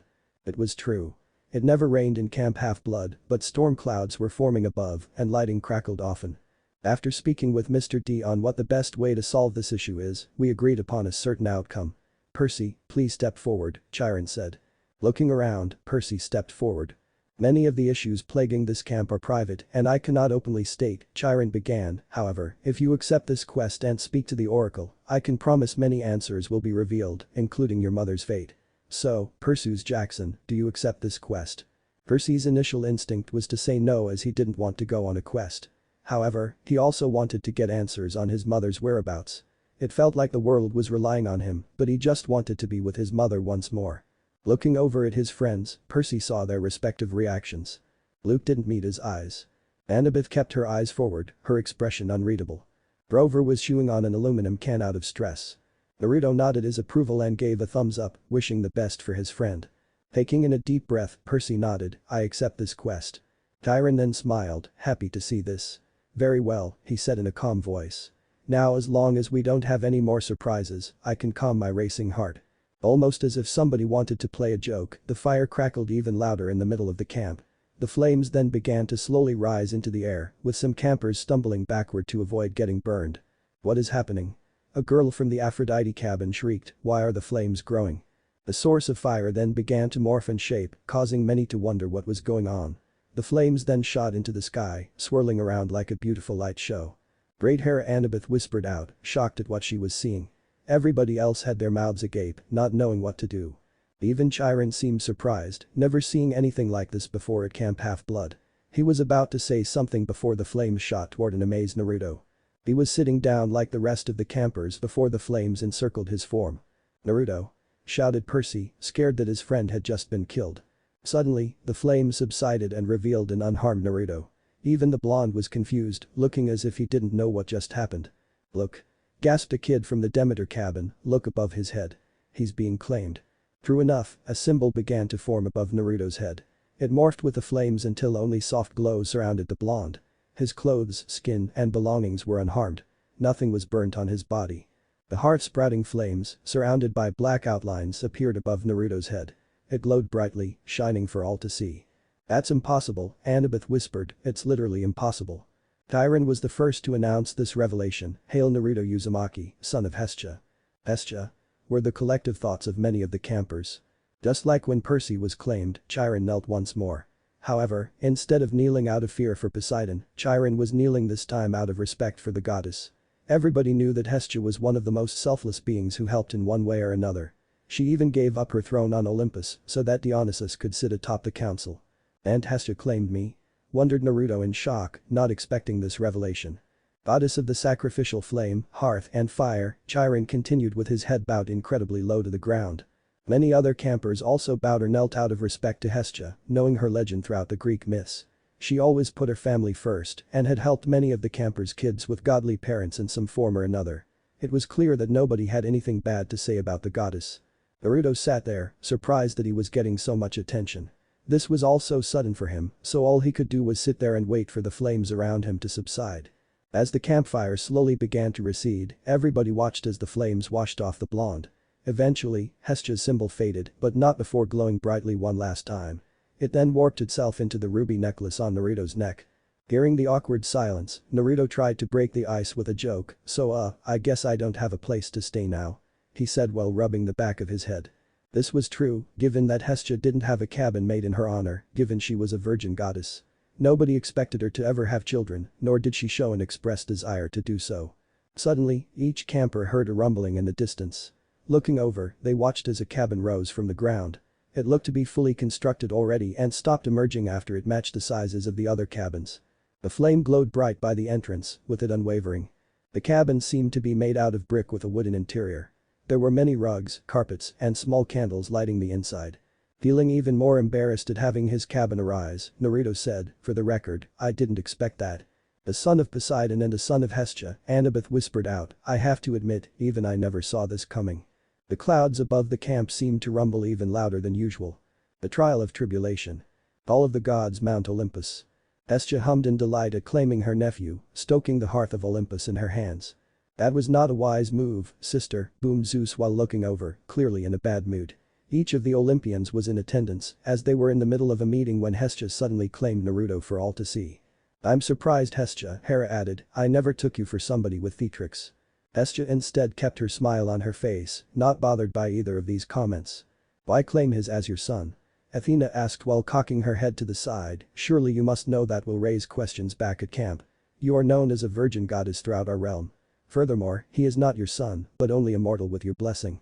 Hestia looked at the goddess of wisdom, "Don't worry about him trying to explain everything, I'll take care of that." The answer seemed to satisfy Athena for now as she leaned back into her throne. "What about the cabin?" Aphrodite butted in, "How did that suddenly appear?" "I made a deal with Hephaestus to help construct the cabin, as well as notifying Dionysus ahead of time," Hestia answered, while the hearth glowed. Hephaestus nodded, "I owed her a favor and it wasn't a difficult task to accomplish." "That's enough banter," Zeus spoke out, "let us return to our meeting." If the king of Olympus wasn't in such a sour mood, he would have cared more about Hestia not asking his permission to construct another cabin. "What meeting?" sneered Poseidon, "This entire time has been spent with you accusing me of stealing your master bolt. And you deny this?" Zeus looked back with anger in his eyes.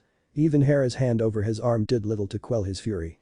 Poseidon shouted back, "You know that no Olympians are allowed to take the symbols of powers from one another, us included. But that doesn't stop a demigod from taking them."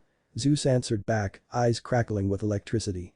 "Be very, very careful, brother," Poseidon said in a low tone, "I hope you're not implying my son took your master bolt." Seeing the tension rise in the room, Apollo stepped in, "Let us just take a moment to calm down, we don't need to tear each other apart over allegations that are yet to be proven." Zeus looked over at his son, "Are you claiming my accusations are false, Apollo?" Knowing that his father only used his name in times of extreme anger, the sun god almost shrunk down under his father's intense gaze. Apollo shook his head, "No father, I am merely stating that. Zeus is correct and I am in the wrong, correct?" Poseidon finished for him, his own eyes glowing a sea green. "No, uncle," Apollo quickly stated with a frown. "Enough, brother," Artemis whispered, "it is clear tensions are high, don't intervene." Apollo realized that no matter what he said, both Olympians would take it the wrong way. This situation was quickly growing out of control and he didn't know what to do. Normally, Hestia would defuse these types of situations. However, given that she was currently not in favor of Zeus, she could do little to calm both brothers down. "I've heard enough," Poseidon shouted while slamming his trident onto the marble floor. The entirety of Mount Olympus shook for a brief moment. Standing up, Poseidon looked Zeus directly in the eyes, "I demand an apology by the summer solstice, or there will be consequences." "Are you threatening me, Poseidon?" Zeus shouted, also standing up with sparks of electricity surrounding his form. "I demand my master bolt back by the summer solstice, or else we will go to war." Each of the Olympians present watched on with bated breaths, fearing the worst outcome possible. Even Ares, who normally loved these kinds of events, stayed silent on his throne. "Husband, that's enough," Hera began only to hear Zeus cut her off. "Your demigod will return my master bolt as a peace offering," Zeus demanded, "you have until the summer solstice." "Be warned," Poseidon said, "if I do not receive an apology by then it will be me you have to worry about, brother." With a loud shout, both beings flashed away to their respective domains.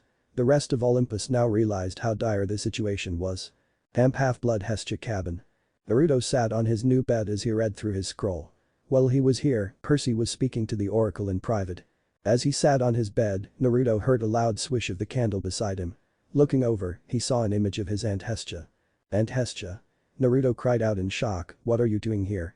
After receiving her blessing long ago, Naruto was used to speaking through sources of flames. He had become accustomed to it. "Hello Naru," Hestia teased, "I just wish to communicate with my favorite nephew." "About that," Naruto said nervously, "most people here think I'm your son." "Don't worry, Naru," Hestia said lovingly, "while you are not my son, that is not our most urgent issue at the moment." The virgin goddess then went on to explain to her nephew about the atmosphere of Olympus. Once she was done explaining everything, Naruto leaned back on his bed. The question then popped up in his head, which he asked, "So does Chiron know about this as well?" Hestia nodded through the flames, "He does. Dionysus keeps in mental contact with him to update him on any events regarding Camp Half-Blood, similar to how we are communicating." Naruto nodded, still digesting the fact that Olympus was close to coming to blows. He didn't even want to think about the massive pressure that was on Percy's shoulders right now. "Be supportive of your friend, Naru," Hestia began, "he will most likely embark on a quest and he will need his friends." "I will, Aunt Hestia," Naruto nodded. This made the goddess smile, realizing she didn't have to worry about Naruto abandoning his friends. Deciding to ask a question that was burning in his mind, Naruto said, "Aunt Hestia, I want to ask something." "Hmm?" The goddess responded. Why don't we allow more campers in our cabin? I mean, I know we're not supposed to allow kids in cabins that don't reflect their godly parents, but you're the goddess of family. I'm sure there's some loophole there that we could use, like Hermes does." Naruto pleaded his case. He truly wanted to help those campers who felt they didn't have a spot at camp or remained unclaimed for many years. "It's not that easy, Naru," Hestia sighed, "that would be going against centuries of camp tradition, besides, we would need explicit approval from Zeus before we could allow that to happen.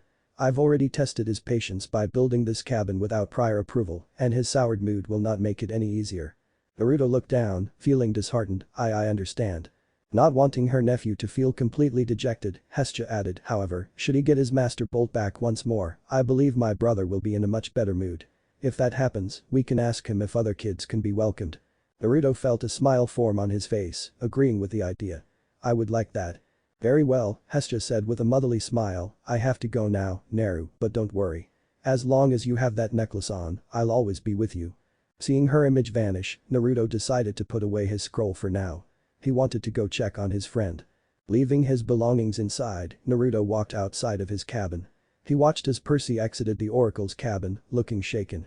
Seeing his friend's distressed state, Naruto walked over with an expression of concern on his face. "Hey man, what did the oracle tell you?"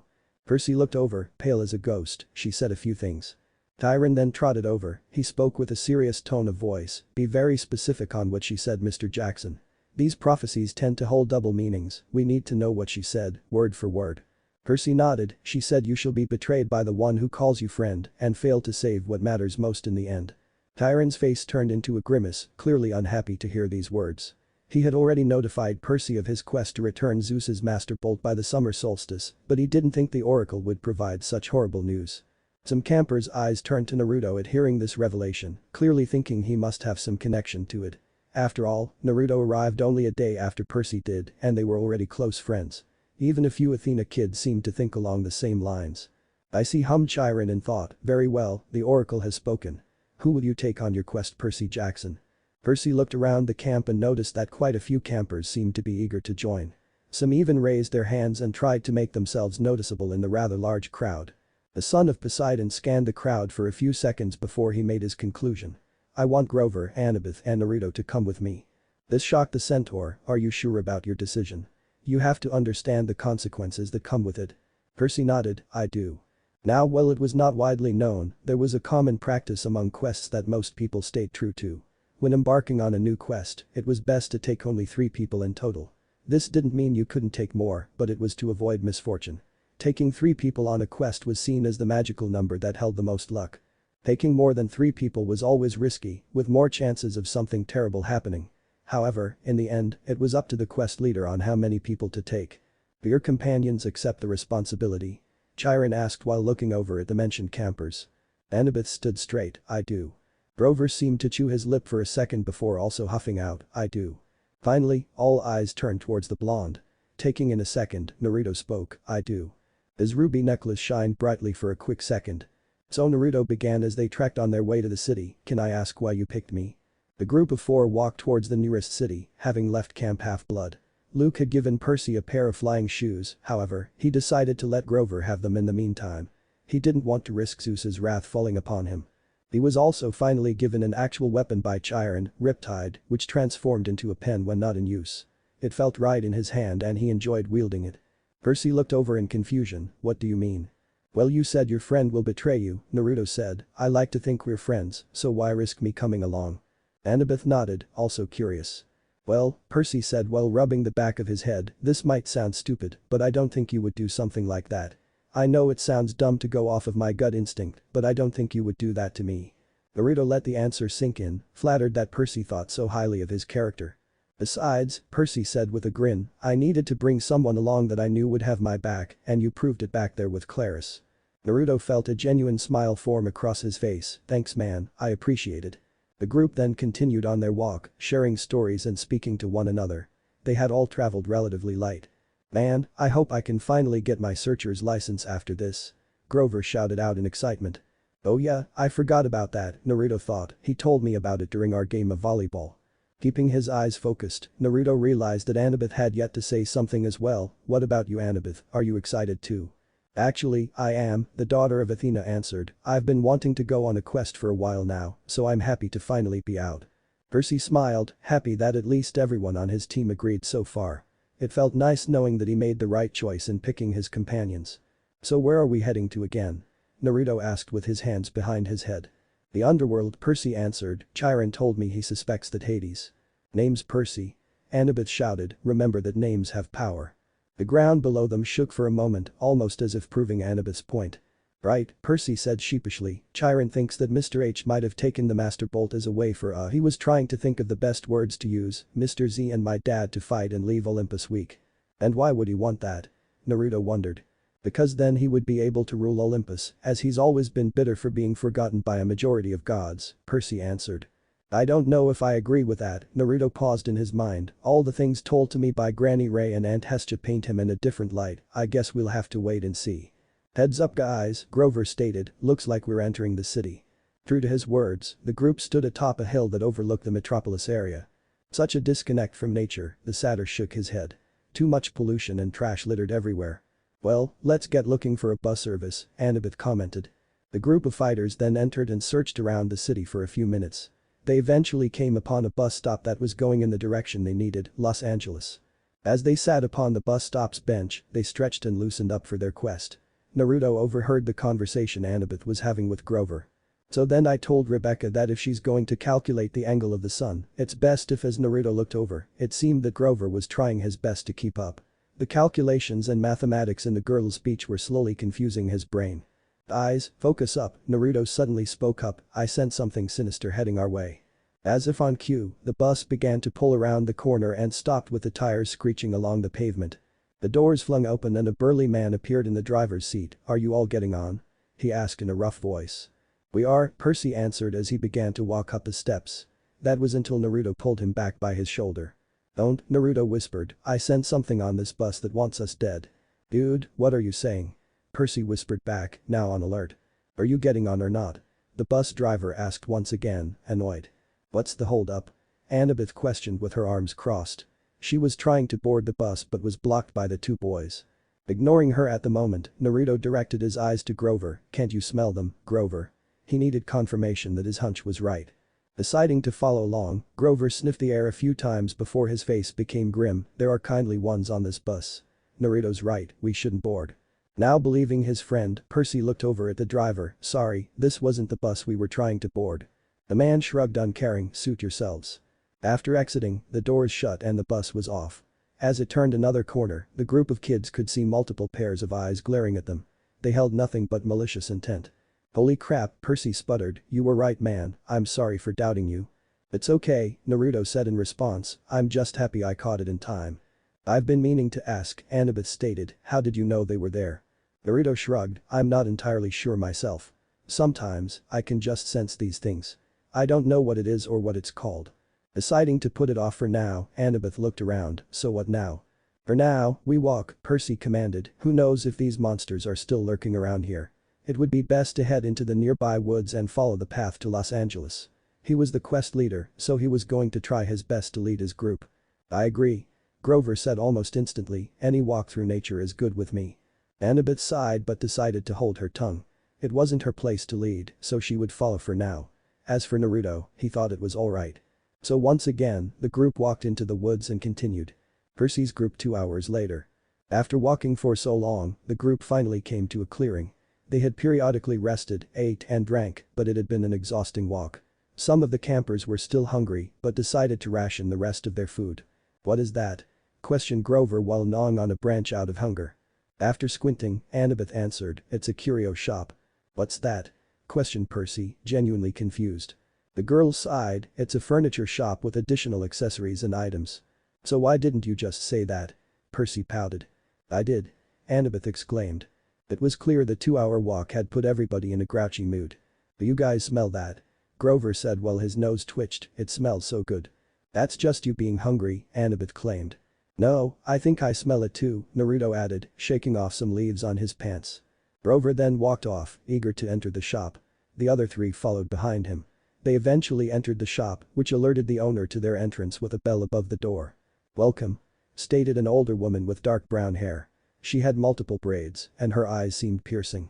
"I am Auntie M and this is my shop, please, feel free to take a look around." "I'm sorry," Naruto spoke for the group with an expression of sorrow across his face. "We didn't come to purchase anything, we smelled something good and assumed you sold food. We apologize for wasting your time." The blonde felt bad for giving false hope to this seemingly nice woman, especially since there were no other customers in the shop. As they all prepared to leave, the lady spoke out once more. "Oh, don't worry dearies. I do cook, I can provide you with a warm meal." "Would that be fine?" Grover practically begged as his stomach growled. "We can pay for it too." They still had some money left. The lady smiled. "Of course. Feel free to look around while I get that cooking."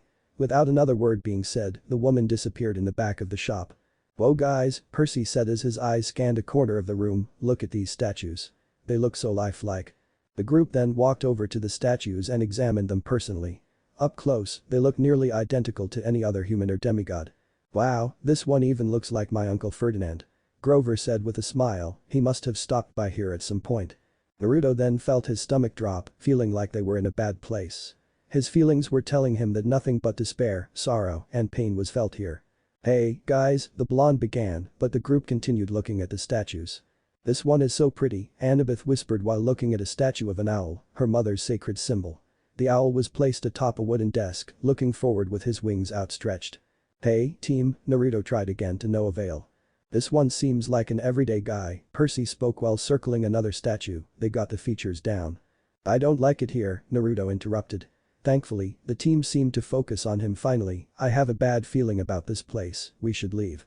This would normally not be enough reason to leave, but Naruto's premonition had been right before.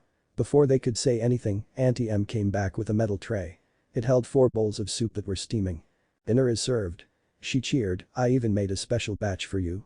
Young girls need to grow just as big as the girls after all." Her eyes were directed at Annabeth. For some reason, Annabeth felt her danger senses go off at that statement. "I'm sorry Auntie M," Naruto said, but squirmed at having to call someone else aunt. He cleared his throat, "But we have to go, we're on a tight schedule." Auntie M pouted but placed the tray on a nearby desk. "Then at least allow me to take your picture before you go. I do it all the time for travelers." "Picture?" Annabeth wondered before her eyes widened in realization. She looked at all the statues once more and realized a majority of them had a frozen expression of horror on their face. They seemed to have witnessed something horrifying. "Wait, why does this statue have my uncle's pocket watch with his initials? He never told anyone about it unless they were close to him or he was in danger," Grover thought while looking at his statue. "Is this actually my uncle? Are these statues the ones radiating pain?" Naruto wondered in shock. "She's Medusa," Grover shouted out, moments before Annabeth was able to instantly make everything change, as the kind older woman changed into a monster. Her braids became many different snakes, and she hissed out in anger. "Scatter!" Annabeth shouted out. The group then all fled and hid behind certain statues while keeping their eyes averted. "She's the one that makes the statues. She turns them all to stone." Annabeth shouted out to her team. Annabeth tried searching for her invisibility cap, but she was fumbling to find it in her bag. She cursed as she kept on searching through the large backpack. As for Medusa, she smiled. "You can all make this easy if you give me the girl. All I want is to inflict pain on Athena. I'm sure losing her daughter will make that possible." "No chance." Percy answered back, hiding behind a statue. "You're not getting her." "He's right." Naruto nodded, also hidden. "She's our friend." Medusa's smile turned into a frown. "Then you can all die together, as friends." The shop turned deadly quiet as each camper hid in their respective spots. Medusa then walked around, sniffing the air and keeping her eyes peeled for any enemy. "I smell you, daughter of Athena." She hissed out, "Come out. Enough hiding." As if accepting her invitation to come out, Annabeth reappeared from thin air as her invisibility cap fell off her head. She used her knife to plunge it into the monster's ribs, which embedded itself deeply. Medusa grunted at feeling a piercing pain in her side, but she was happy to feel Annabeth attempt to retrieve the blade. Her skin was too thick and tough for the girl to remove the knife. This would allow her to turn her to stone. Before she could act, Medusa felt a dagger slice open her left cheek. She turned to see a head of blonder hair ducking behind a statue. Seeing she had a quick opening, Annabeth gave up on taking her knife out and instead twisted it, opening the wound further. Having enough, Medusa went to swipe at the girl's head, only to feel a tree branch slam against her head. It was slimy, likely due to the saliva left on it by Grover. The satyr was shaking, but knew he needed to help his friends in close combat. The tree branch was his way of helping the duo out. Annabeth chose this time to dash away, picking up her invisibility cap along the way. Hissing in pain and annoyance, Medusa shouted, "I will kill you all." This was before Naruto reappeared with another dagger behind her and threw it into her spine. This was followed up with a kick that made the monster fall forward on all fours. Medusa gasped from the pain and sudden kick, feeling winded. "Now Percy," Naruto shouted with urgency. Finally, Percy moved from his hiding spot and brought down Riptide on the weakened Medusa. It sliced cleanly through her neck, with her body disintegrating right after. Everyone breathed a sigh of relief, happy to finally be done with the monster. Naruto then picked up his dagger, while Percy searched for any money they could use. Annabeth went over to check on Grover and ensure he was alright. As Percy searched through the shop's mail, he found a few letters that made his eyes widen. After looking at the mail for a few seconds, he shouted to the others. "I found the actual location of the underworld." Percy waved the letter in his hand. Medusa had some trade going on, it's at the Doe Recording Studios in Los Angeles. "Wait, so this whole time, you just knew the general direction of where to go? Not the actual location?"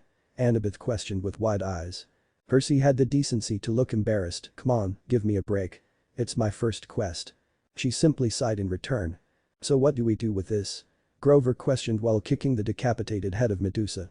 "It's a spoil," Annabeth answered. "Technically, Percy gets to decide what to do with it since he landed the final blow."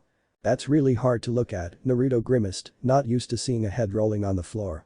It didn't help that the head occasionally blinked and snarled and the snakes hissed the entire time. Everyone looked over at the quest's leader and awaited his decision. Finally, Percy spoke up, "Looks like my dad's getting a gift. He would be shipping it to Mount Olympus." In the woods, Percy's group, nightfall. The group had set up in the wilderness once more, however, this time it would be overnight. They had walked a few more hours before deciding it was time for camp. Percy was setting up the tents, while Annabeth retrieved any nearby berries, having great knowledge about what was edible. In the meantime, Grover was helping Naruto set up their campfire. The satyr brought over a pile of branches, while Naruto made a circle of rocks to contain the flames. "So Grover," Naruto asked while positing the stones, "why do you want your searcher license so bad?" Even Annabeth and Percy perked up at this. "Well, as a satyr, I want the earth to heal," Grover answered. "Human pollution has caused our world's nature to decay. For balance to be brought back, we search for Pan so he can heal the earth." "The god of wild places," Naruto confirmed, remembering his name from the stories Hestia told him. Grover nodded. "That's right, however, we've never found him despite all the satyrs searching for him. I hope that I can change that and bring him back." "Well, if you ask me, that's a noble goal," Naruto said with a grin. "Thanks, man," Grover said. "Most people think it's stupid, but I'm happy you agree with me." Percy then placed his hand on Grover's shoulder. "I think that's a good goal too." Annabeth came back with handfuls of berries, however, she also nodded indicating her support. Grover tried his best to not let a tear of happiness fall, happy that he was surrounded by people who believed in him. Seeing that all of the wood was collected, the tents were pitched, and berries were retrieved, that only left Naruto to start the fire. "So how are we doing this?" Percy asked. "I didn't bring a fire starter." "Don't worry, we don't need one," Naruto grinned before bringing 2 fingers beneath his chin. Channeling his fire chakra, Naruto spat out a black blob of fire that shot into the wood.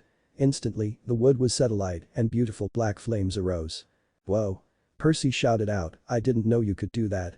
The flames are such a dark black." Annabeth said with wonder, "They look as dark as obsidian." "But you always do that?"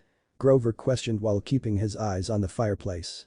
"I could," Naruto nodded. "I can do some wonders with fire, considering I'm related to Hestia and she's the goddess of fire." "Is that why your flames are black?" Annabeth asked. Naruto hated to lie to his friends, but he decided to play into it.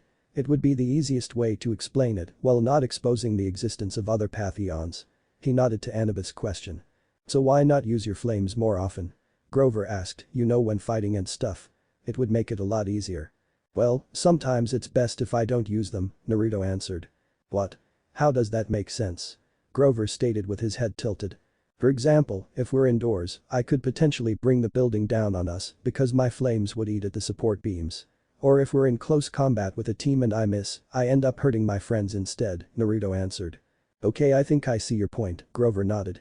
"He's right," Annabeth added. "There are certain places and times to use them, and other times it would be best to avoid them." "Who cares about that?" Percy said in excitement. "I'm just happy he can use them." Walking over to the blonde, Percy slung his arm around his friend's shoulder. He pulled him close and they both stared at the campfire burning. "We're like the ultimate duo, water and fire."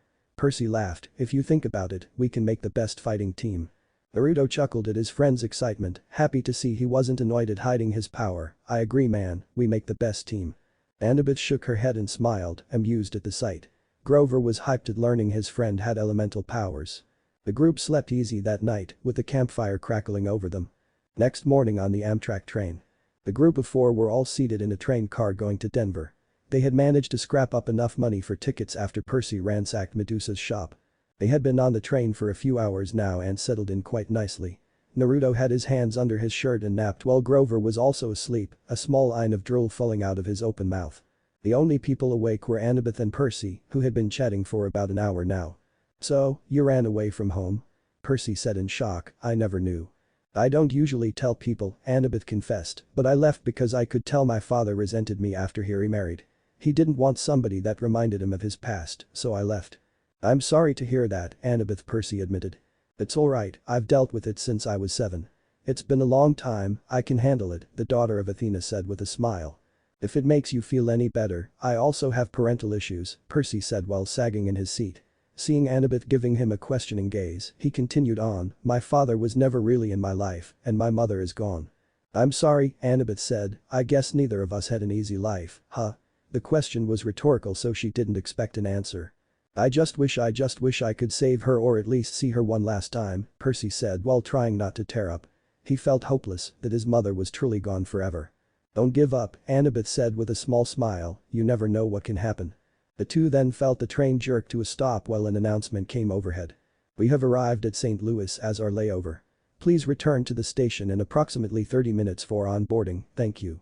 The 2 campers then decided to wake up their sleeping companions, who groaned awake. Eventually, the group grabbed their belongings and walked off the train. Man, what do we even do for 30 minutes? Questioned Naruto while stretching his limbs out. There's a river over there. Percy pointed to a body of water in the distance, we could relax there in the meantime. Shrugging his shoulder, Grover agreed, I don't see why not. With their decision made, the group walked over to the river. They sat by the embankment and watched as the sky was sunny, but clouds were slowly coming into view. Hearing a soft ding behind them, the group turned to see a vendor selling ice cream behind them.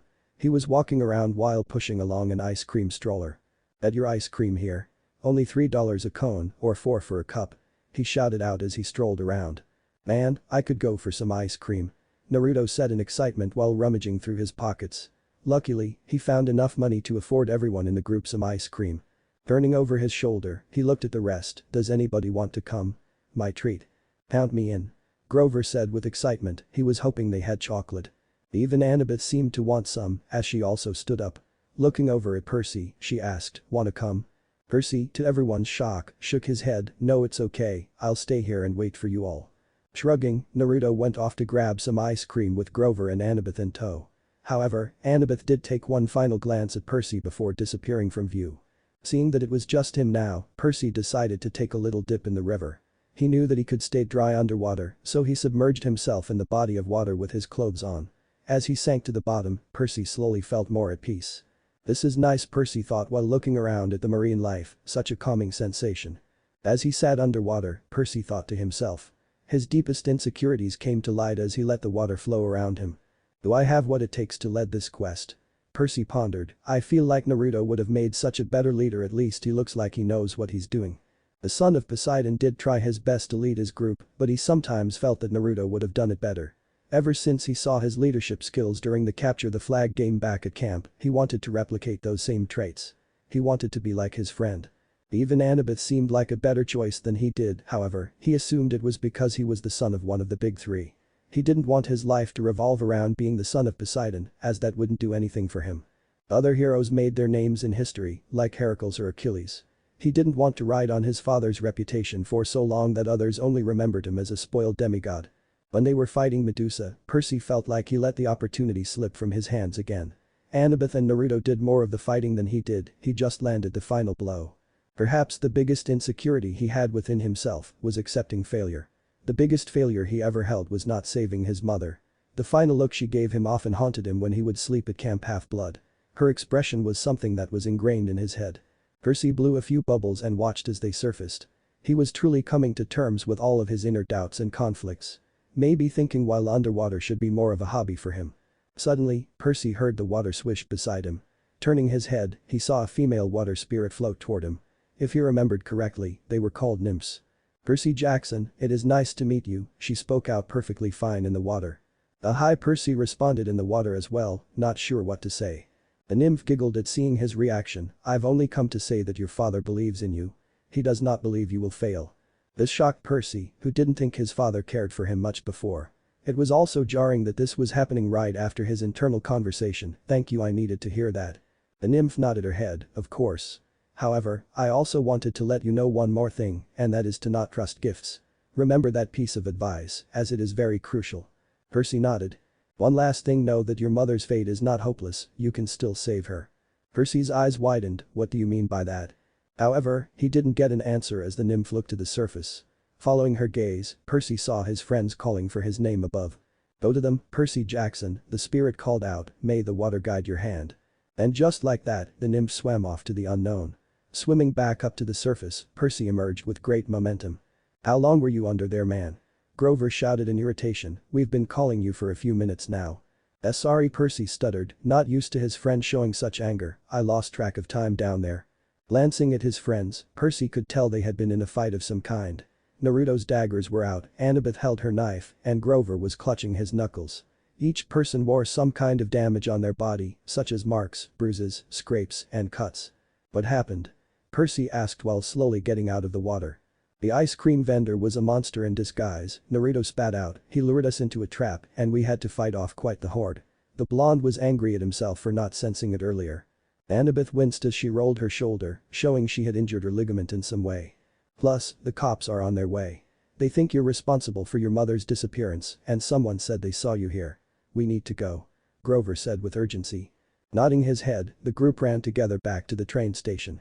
They were on the next train without issue as Percy kept his head ducked. Denver, Co. at a nearby diner. "So that's all that happened," Percy finished as he stared through an iris message. Luke was on the other side, taking in everything that happened.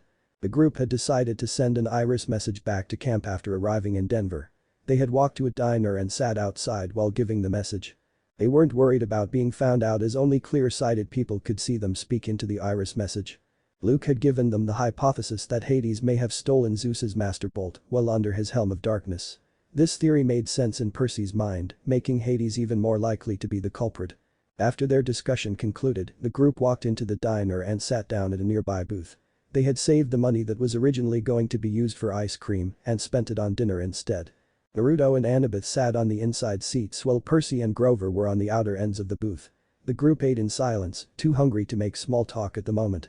However, it was clear the bond between them all had grown while being on this quest. This was until Naruto brought a fork full of scrambled eggs to his mouth, only to freeze. Seeing his friend's tense state, Percy asked, "Sense anything nearby?" He had come to realize his friend's ability should be trusted as it hadn't let them down so far. "It's something I've never really felt before," Naruto admitted while putting his fork down. "Someone is coming that is full of malice and hate, but it's extreme. Almost on a godly level." The group of campers then heard the sound of leather boots hitting the wooden floor of the diner. A man, dressed in a leather jacket and dark pants, hovered over their table. He was handsome, with short black hair and a chiseled physique. He wore a pair of dark sunglasses and had a devilish smirk on his face. "Welcome, kiddies," the man spoke in a deep voice. "Allow me to introduce myself, I'm Ares." This made the group stop momentarily in shock. You're the god of war," Annabeth spoke in shock, realizing this was her first time speaking to the Olympian.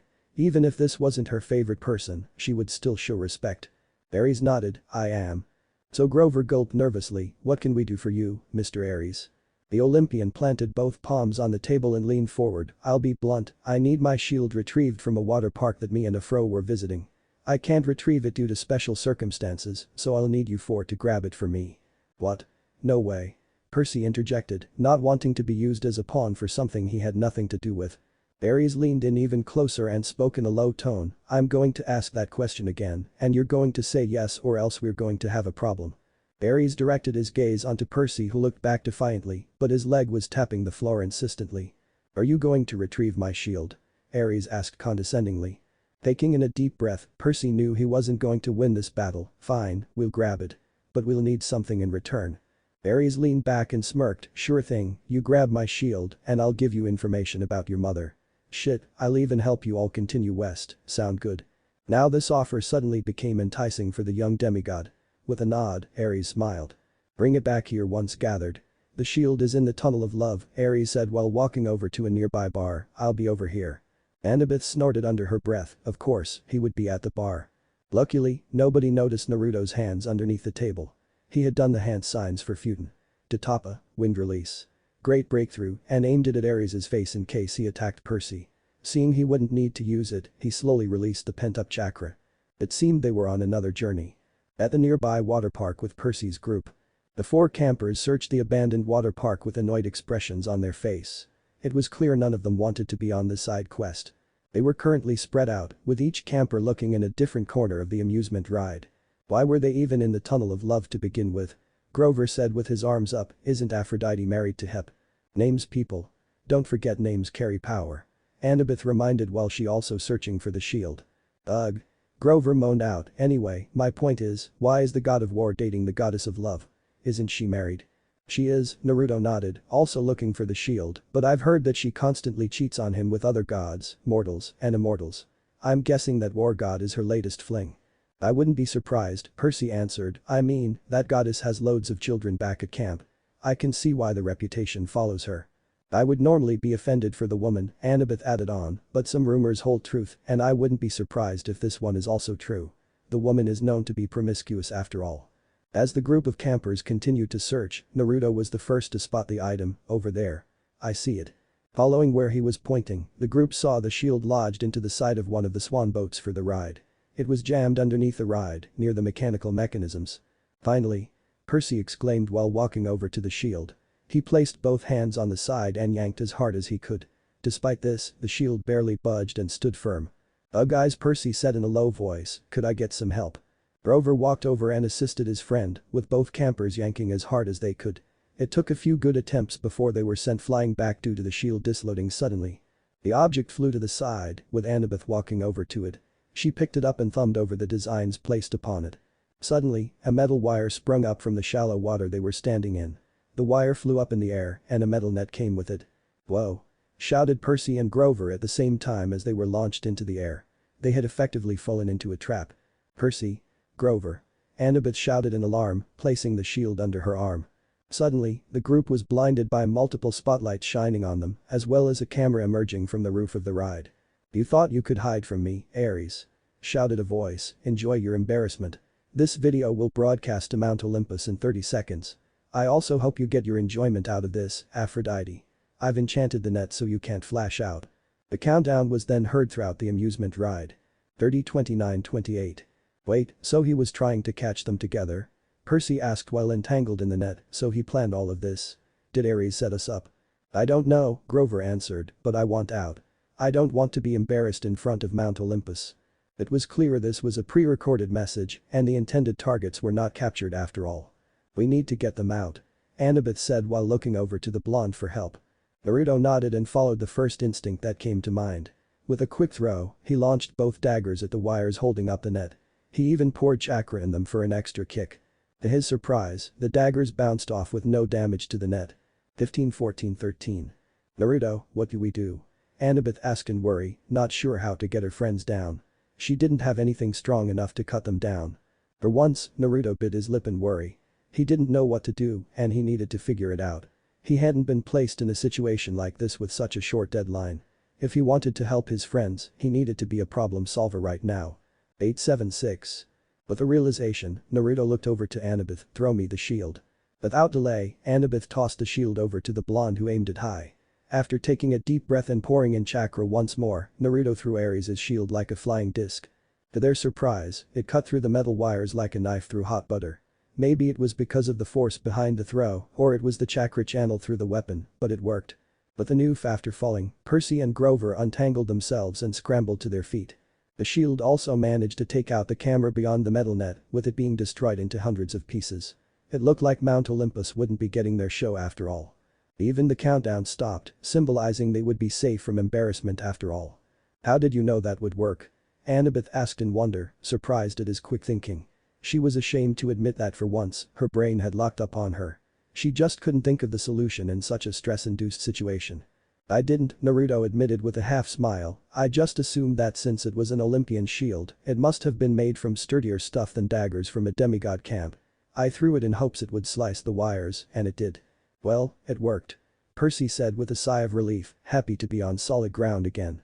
Naruto was just happy he was there when his friends needed him. Walking over, he grabbed his daggers and placed them on his person. All of a sudden, the group heard the clattering of metal on the pavement. Turning around, the group saw hundreds upon hundreds of metal spiders sprinting at them. They were made by Hephaestus as well, most likely a backup in case his initial trap failed. Run! Annabeth shouted, clearly afraid of the spiders. The group then ran toward the exit of the amusement ride, worry on their faces. It was clear they were not going to outrun the spiders for long. Go on ahead, Naruto said while he stopped. He turned around and performed a few hand signs, I'll hold them off while you all escape. Don't worry, I'll be right behind you. You better. Percy shouted back, I'll be expecting you at the end of the ride. Seeing his friends run off, Naruto smiled to himself. He could finally let loose now that he wasn't in risk of hurting his friends. He saw the spiders charge forward, getting closer and closer to him. Once they were within an acceptable range, Naruto breathed in deeply. Pain. Bikaku no Jutsu. Fire release. Great fireball technique. Hunching forward, Naruto released a large fireball composed of black flames at the approaching spiders. In his mind, this was the perfect time to use the technique, as the tunnel was a perfect way to funnel the fireball. It ensured no inch would be devoid of his black flames. The fireball shot forward, encompassing the tunnel of love in dark black flames. It launched to the entrance before it hit a pole and exploded in a shower of flames. The aftermath was that of small black embers scattered around the amusement ride. Looking around for any remaining spiders, he was relieved to see that no mechanical construct survived his attack. They either disintegrated with his attack or were destroyed upon impact. Glancing up, Naruto saw his flames eat at the concrete above the tunnel of love. Despite the fact he wasn't aiming for the infrastructure, it was clear to see that it was melting from his attack. Thank you, Amaterasu, for this blessing, Naruto mentally noted. He always appreciated the beauty of the flames, as well as the destructive capability behind them.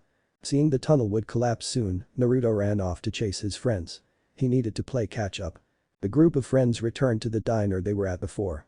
Walking in, they spotted Ares downing another mug of beer with empty glasses surrounding his form. Here's your shield, Percy grunted while tossing the object to the Olympian. Without looking over, Ares grabbed it mid-air and smiled. Thanks, kiddies, Ares responded, now here's my end of the deal. He tossed them a backpack which landed in Percy's arms, that's full of food, water, and supplies. There's a truck outside full of caged animals that's traveling to Los Angeles, hop on and you'll arrive where you want to go. Percy nodded, thanks. Downing another mug, Ares wiped his mouth, also, Jackson, your mother is not dead. She's in a metamorphosis state so to say, as a hostage. As a hostage? Percy asked in alarm, what does that mean? You'll find out soon enough, now scram. I have business with others, Ares commanded. Let's just go Percy, Naruto said in comfort, I'm sure we'll figure it out. Taking one last look at the Olympian, Percy huffed and agreed. They all walked out to board the truck going to Los Angeles. As they left, Naruto was the last one out the door. Just before he exited, he heard a voice in his head. What a cutie you are. I can't believe you were hidden away so long by Ray and Hestia. They surely made you into such a fine young man. Looking around, Naruto didn't see anybody, but he did smell a faint perfume in the air. We'll meet again, Naruto. Bye-bye now. Walking out the door, Naruto never looked back. He had a good idea of who was talking to him. The group jolted awake as the truck they were on stopped to pump gas. They heard the driver speak with the passenger and realized they were now in Las Vegas. It also seemed they planned to stay at a hotel here for a few days before going to Los Angeles. Clearly, they weren't in any kind of rush. Come on, let's go guys, Naruto said while cracking his neck, it's clear these guys aren't going to be useful for a ride anymore, let's find another way to Los Angeles. It's probably best if we try to rest before going back on the road. Nodding their heads, the group agreed with the blonde. Percy and Annabeth fiddled with the truck's back lock, but they were able to unlock it from the inside. The latch swung open and they got a swish of fresh air and sun. Hopping out, the duo turned around to see that Grover and Naruto were releasing the animals from captivity. Rabbits, squirrels, dogs, cats, and other animals rushed out of the truck and into any nearby wilderness. I couldn't let them suffer, Naruto admitted. I wanted to help too, Grover shrugged, they needed to be freed. After releasing all the animals, the group set off for a place to rest. As they traveled around Las Vegas, they came across a place named the Lotus Hotel and Casino in bright letters. There was a sign on the door that also claimed people could get a free room with an overnight stay. Hey, a free room is better than paying for one, Grover shrugged. The group then walked in, only to be amazed at the interior. There were arcades, bars, indoor water parks, and simulation games all across the casino. They were all approached by an attendant holding a tray of lotus cookies. "Welcome guests," she spoke with a kind smile, "please feel free to take a lotus cookie at no charge." Everyone in the group grabbed a cookie, while Naruto asked, "I'm sorry, but is there a way we could get a room for the night? We saw an advertisement on the door." The attendant nodded, "Of course, one moment." She disappeared into the crowd of people while Percy, Grover, and Annabeth ate their cookies. Naruto placed his cookies atop a counter while he leaned back and stretched. Being in the truck for so long had made him stiff. The attendant returned with 4 separate room keys. "Here are the keys for each of your rooms. We also provide new guests with a small payment so you can enjoy any game you see. Please, enjoy your stay at the Lotus Casino." The attendant then handed each one of the campers $100. Thanking her, the attendant walked off with a grin. "Well, I guess we'll rest and relax while we're here," Percy said while finishing his cookie. He thumbed the $100 bill with a smile. "I agree." Grover gulped down his cookie, "I'm going to shower and play some games." Even Annabeth looked intrigued. "I don't think it would be too bad if we just enjoyed ourselves for a second or two." "I don't know about any of you," Naruto said with a yawn, "but I'm going to take a nap. I'll find you all whenever I'm up." The group nodded, indicating they would all be on the game floor soon. With their goodbyes said, the group separated to do their actions. Unknown to the group, Naruto's cookie was left behind. Hope for the future. Lotus Casino 5 hours later. Naruto yawned and got out of his hotel room's bed with a stretch. That nap had been something he needed for a while now, and he was happy to get it. "Okay guys, you're good to go," Naruto spoke out. Suddenly, multiple poofs of smoke appeared as his shadow clones were dispelled. While sleeping, he had assigned a few to finalize the storage seal, as well as practicing other jutsu. Pushing the covers off of him, he walked into the shower to change into a fresh pair of clothes that he packed. After dressing himself, he leaned out the window of the casino only to blink a few times. That's odd, it's the morning, he wondered. When he took his nap, it had been in the evening. He should have woken up to it being dark outside.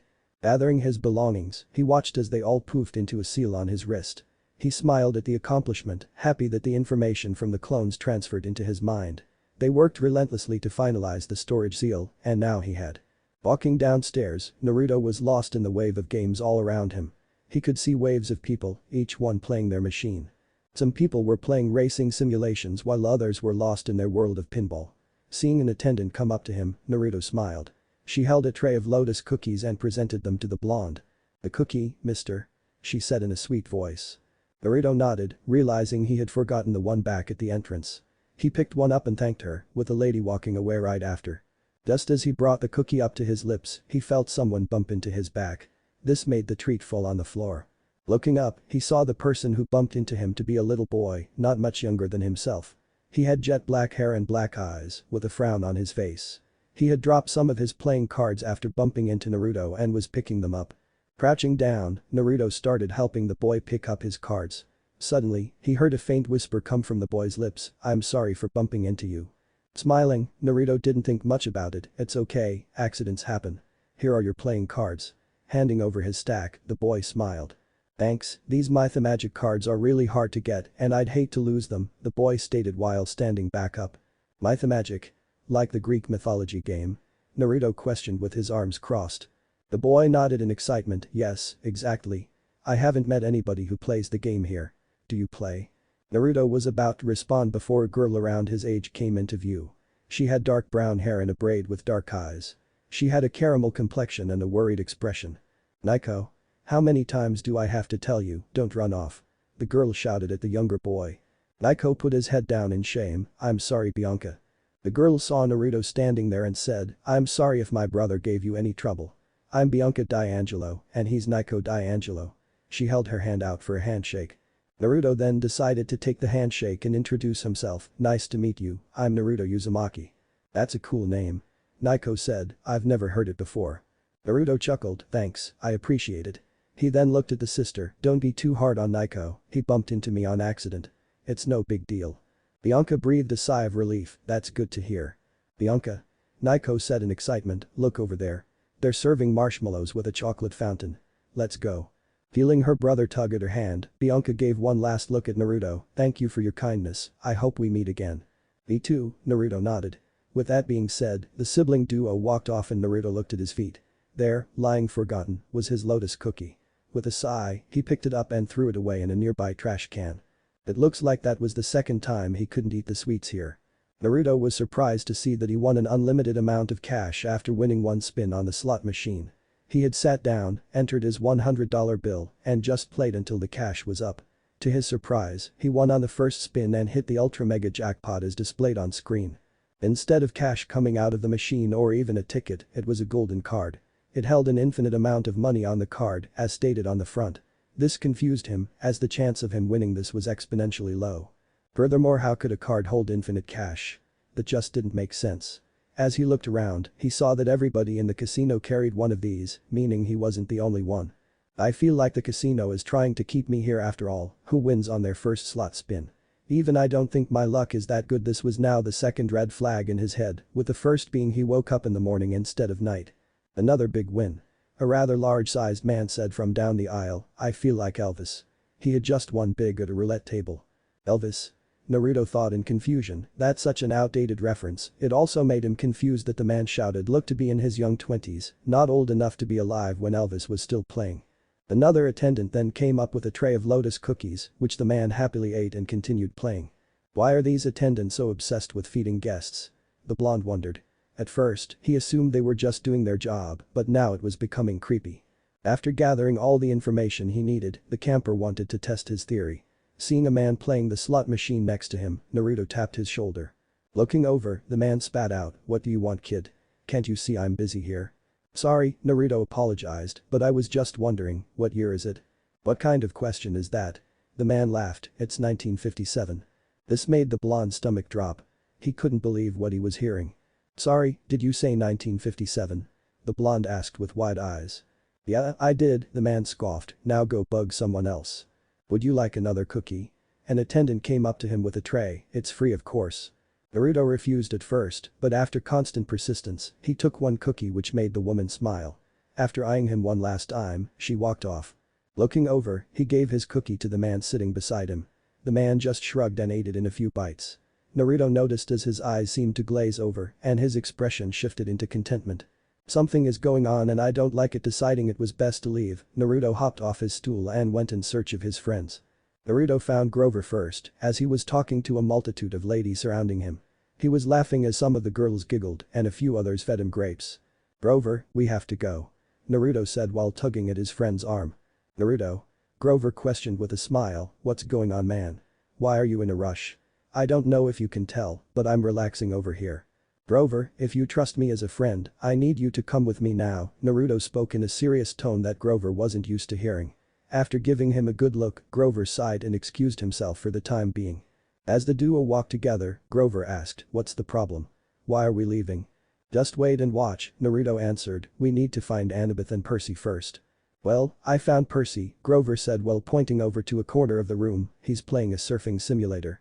Walking up, the duo saw Percy trying his best to stay on his surfboard as it throttled around. Percy, we have to go. Naruto shouted. Hold on. Percy said while playing his game, I'm about to beat my high score. Not having the patience for these games, Naruto walked behind the machine and unplugged it from the wall. This caused it to shut down, and Percy whined in annoyance. Come on. What was that about? Percy complained. Follow us, Naruto demanded, don't forget we're on a quest, Percy. This seemed to have some effect on the demigod as he sighed. He knew Naruto was right, so he hopped off the surfboard and walked with him. As they walked, Naruto finally found Annabeth. She was playing a war strategy board game with a few other players. It looked like she had just landed a decisive blow as she cheered. Annabeth, we have to go, Naruto pleaded as he tapped on her shoulder, this place is a trap of some kind. 1 second. Annabeth said without looking over, I'm about to win. Feeling fed up, Naruto forced Annabeth to look at him by grabbing her arms, listen to me Annabeth, this is a trap. We need to go. This made Annabeth take Naruto more seriously as she let the word sink in. Feeling like it wasn't enough, Naruto sighed and looked at one of the other players at the board game. Hey, Naruto said while looking at a guy in his 30s, what year is it? The man looked confused but confidently said, 1962. Naruto threw his arms out, see, I told you. This place has people from all over the century. We need to leave before we're also stuck. This seemed to have the effect desired as all three companions broke out of their trance. Another lotus cookie. An attendant walked up. No thank you, Naruto said with a snarl, we're leaving. Are you sure? The woman asked while sweating slightly, we have many other luxuries. We could also. Grabbing his friend's hands, Naruto led them out, no thank you, we're leaving. He didn't like being rude, but they couldn't stay here any longer. As they pushed past the attendant, they didn't see her eyes narrow. Breaking through the entrance doors, the group squinted at seeing sunlight once more after so long. Finding a nearby newspaper, the group was shocked to see that 5 whole days had passed while inside. This is bad. Grover said nervously, this is really bad. We only have 1 day left to complete the quest. How did this happen? Percy questioned with his hands on his head. Seeing he had their attention, Naruto laid out his entire theory. He spoke about how he assumed the casino was meant to trap people forever. He also said that time passed differently inside, with it only feeling like a few hours inside, but several days passed on the outside. Fuck, Percy said in a low tone before kicking the pavement, fuck. He didn't normally curse, but this time was different. He was incredibly annoyed that he failed once more as quest leader. If it wasn't for Naruto getting them out of there, they would still be stuck inside. So how come you weren't affected? Annabeth questioned while looking at the blonde. Naruto answered, I'm assuming those cookies had some special ingredient to make people docile and want to stay. I saw it happen to this guy inside, I just got lucky I never ate them. That makes sense, Grover muttered, I ate so many of those. Me too, Percy added in distress. Don't freak out, Naruto said while trying to comfort his friends, it's still afternoon and we have 1 day left, that's plenty of time to get to Los Angeles. Annabeth nodded, he's right, we don't need to give up hope. So what? Percy asked, what do we do now then? How are we getting to Los Angeles?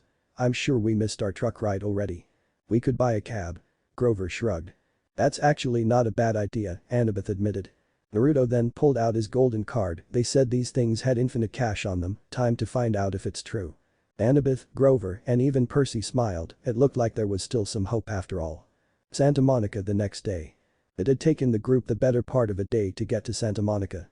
They had found a cab that was willing to take them, but it had fetched a high price. Thankfully, the card they were given had enough funds to cover the cost. Once they got to Santa Monica, it had been dark outside. Deciding to rest, they were able to purchase an overnight stay at a hotel with the same golden card.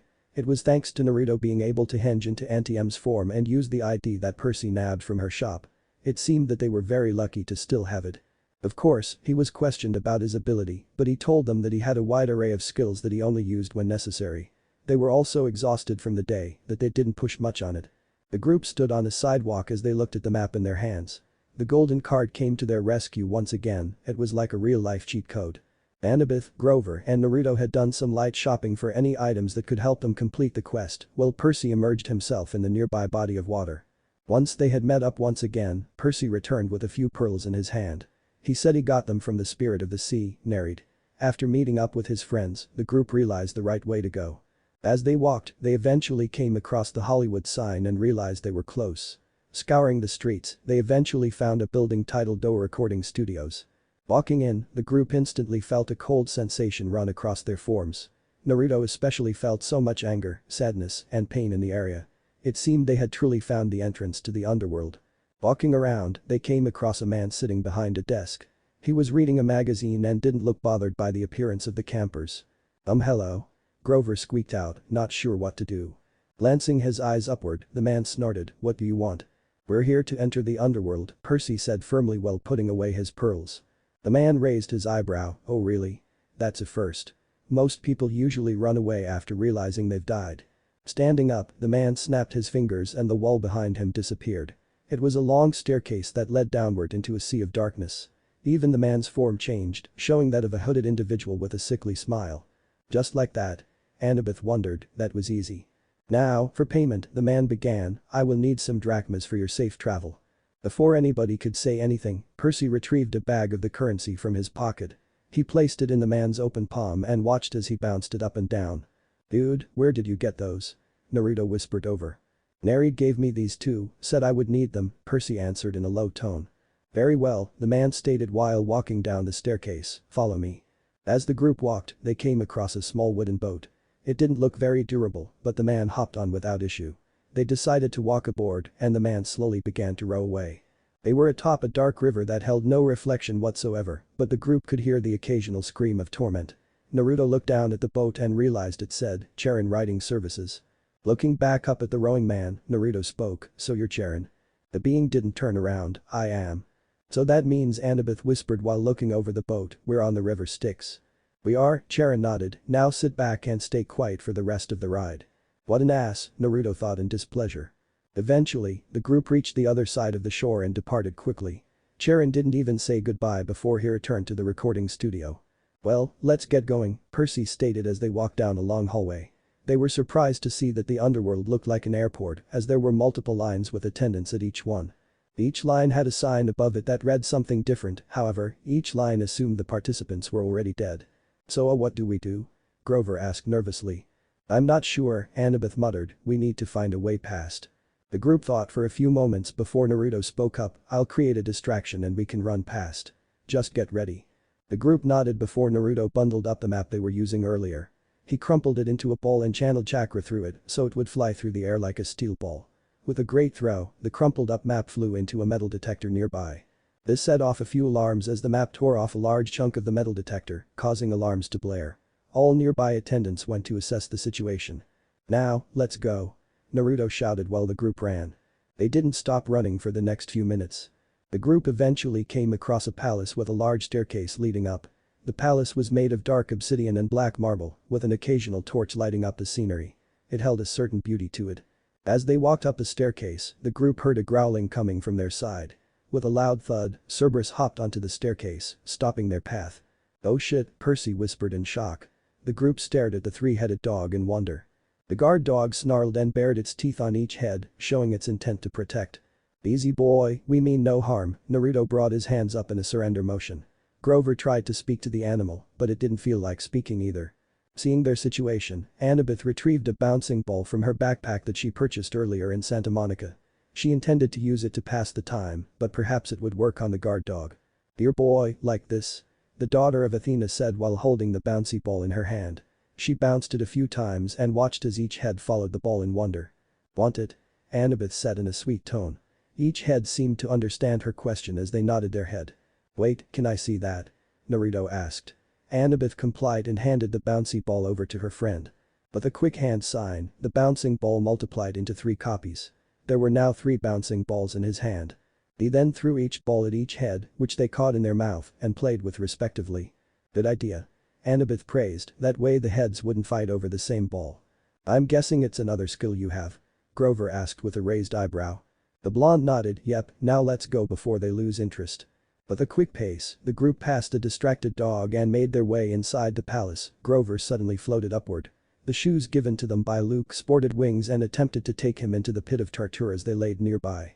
However, Naruto's quick instinct allowed him to grab Grover's left hoof before he left the ground. What's going on? Grover screamed in fright, these shoes have a mind of their own. Percy. Annabeth. Untie the shoes.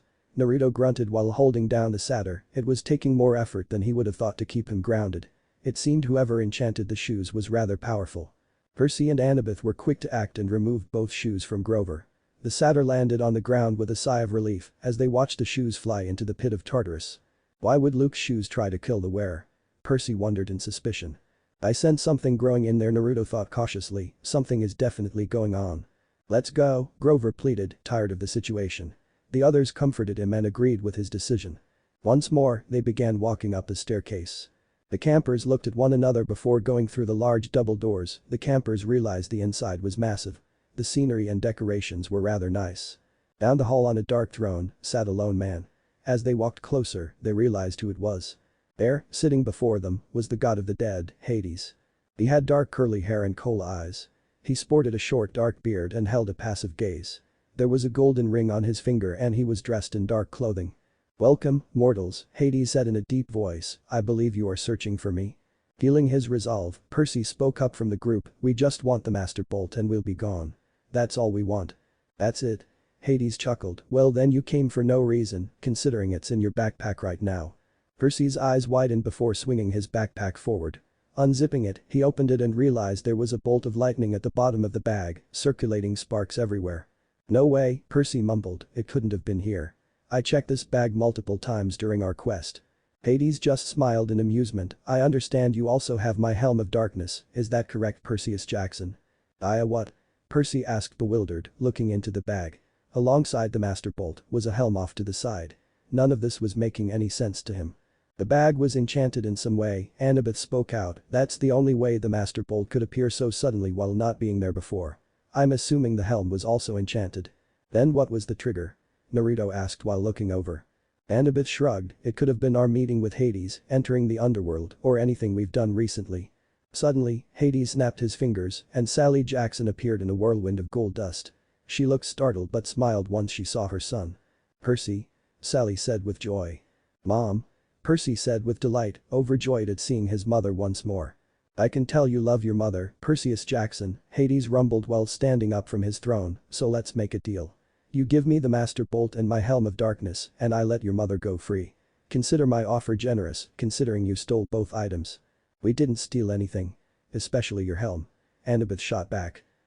Percy looked at his mother one last time, I can't no matter how much he wanted to save his mother, giving these artifacts over to Hades would surely spark a conflict in Olympus.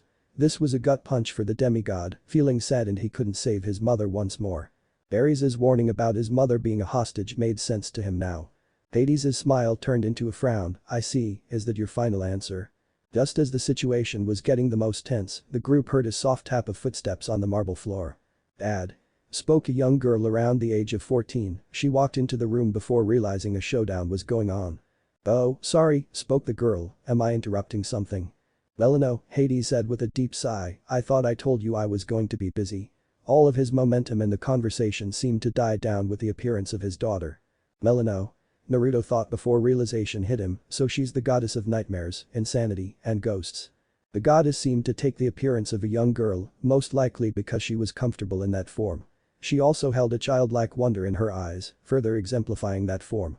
The right side of her body was pale and held white hair. Her eye was a glowing silver, and her hair flowed beautifully. The left side of her body was darkened, similar to that of charcoal. Her hair was jet black, and her eye retained a similar color. She was quite literally split down the middle of light and dark, a duality of domains. Who are these people, father? Melano cocked her head to the side, are they guests? No darling, Hades eyed, I have to discuss some things with them, please, let me speak in private. Now that sounds more like the Hades that Aunt Hestia painted, Naruto thought.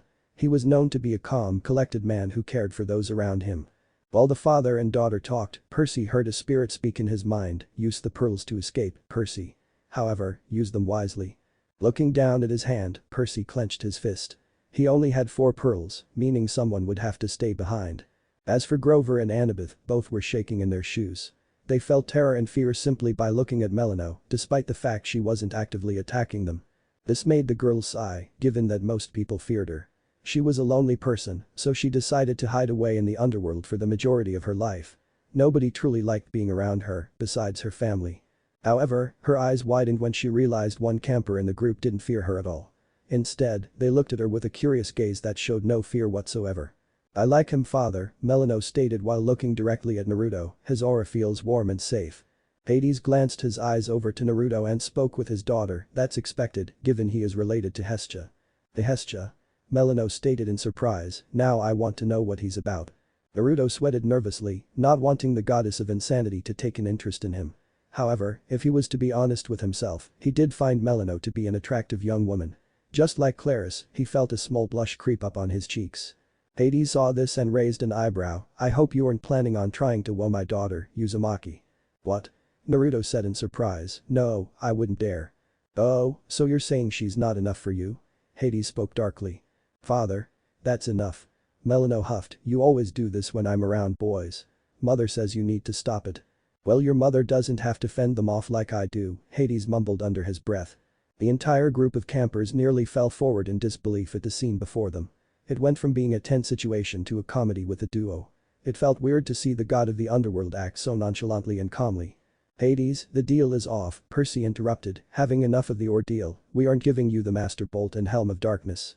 However, I'm willing to give you the helm for my mother. No dice, Hades responded instantly, given that you've stolen my symbol of power, I want them both. Percy bit his lip before looking at his mother, I promise I'll get you out, Mom. I swear. Sally Jackson just nodded and smiled, believing in her son. Take 1.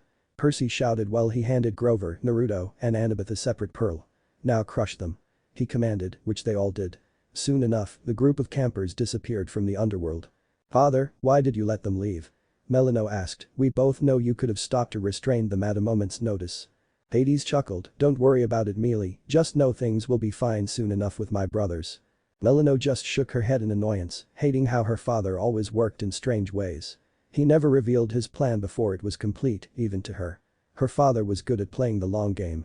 As for that boy, Hades said while walking out of the palace, you have my blessing to court him. He would be good for you. Father? Melino shouted with raised hands, those weren't my intentions. Hades laughed, happy to finally get one over on his daughter. She often teased him relentlessly alongside her mother, so it felt nice to win for once. His dad mode wasn't seen by many, but it was there. Naruto coughed out water from his lungs as he placed his palm on the beach they appeared at. After crushing the pearls, the group was sent back into the water near Santa Monica. Slowly but surely, the group crawled out and dried themselves. As they looked around, Naruto noticed a certain individual standing by the shore, not too far from their location.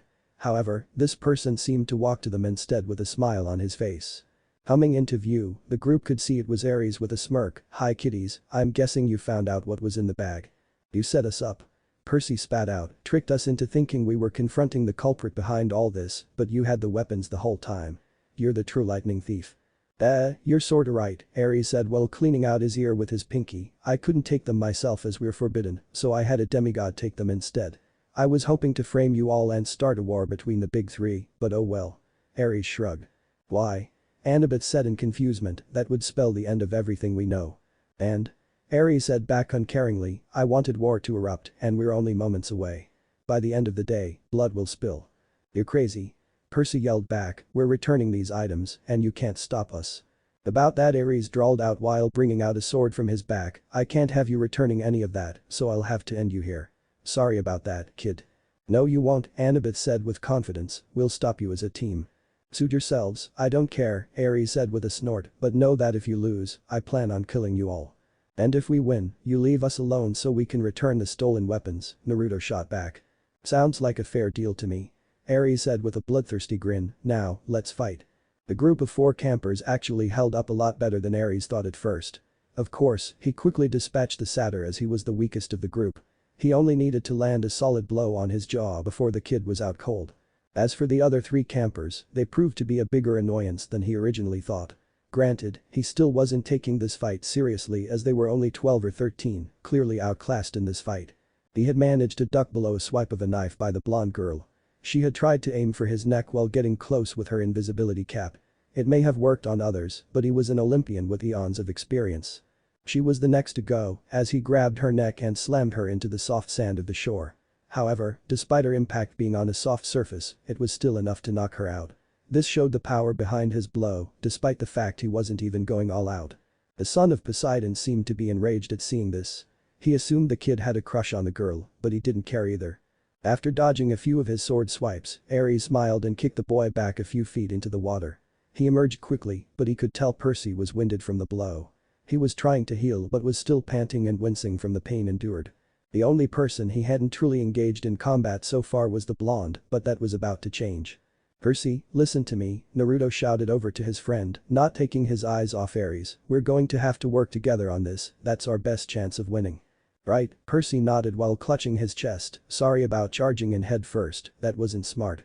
Don't worry, Naruto said back, understanding that he went berserk after seeing Annabeth dispatched, just follow my lead. Just like you said a few days back, we make the best team. Percy chuckled, not expecting Naruto to bring that up in such a dire situation, right, we're fire and water, the ultimate duo. Exactly, Naruto nodded before he made his move, on me. Percy nodded and followed his friend into battle. This would be the first of many fights they experienced as a team. Naruto charged at Ares' left while Percy ran to his right. They were coming at the Olympian from each side. This only made Ares smile, thinking their efforts would be futile. AHH. Percy shouted while putting the full force of his swing into Riptide. The sword was intercepted by Ares' own, with both blades clanging. Before Ares could follow up, he grunted at feeling a dagger embed itself in his left shoulder. The blade had dug itself deep enough that it managed to cause a small river of ichor to flow down. Now this surprised the Olympian, given that it was the first real wound he took all fight.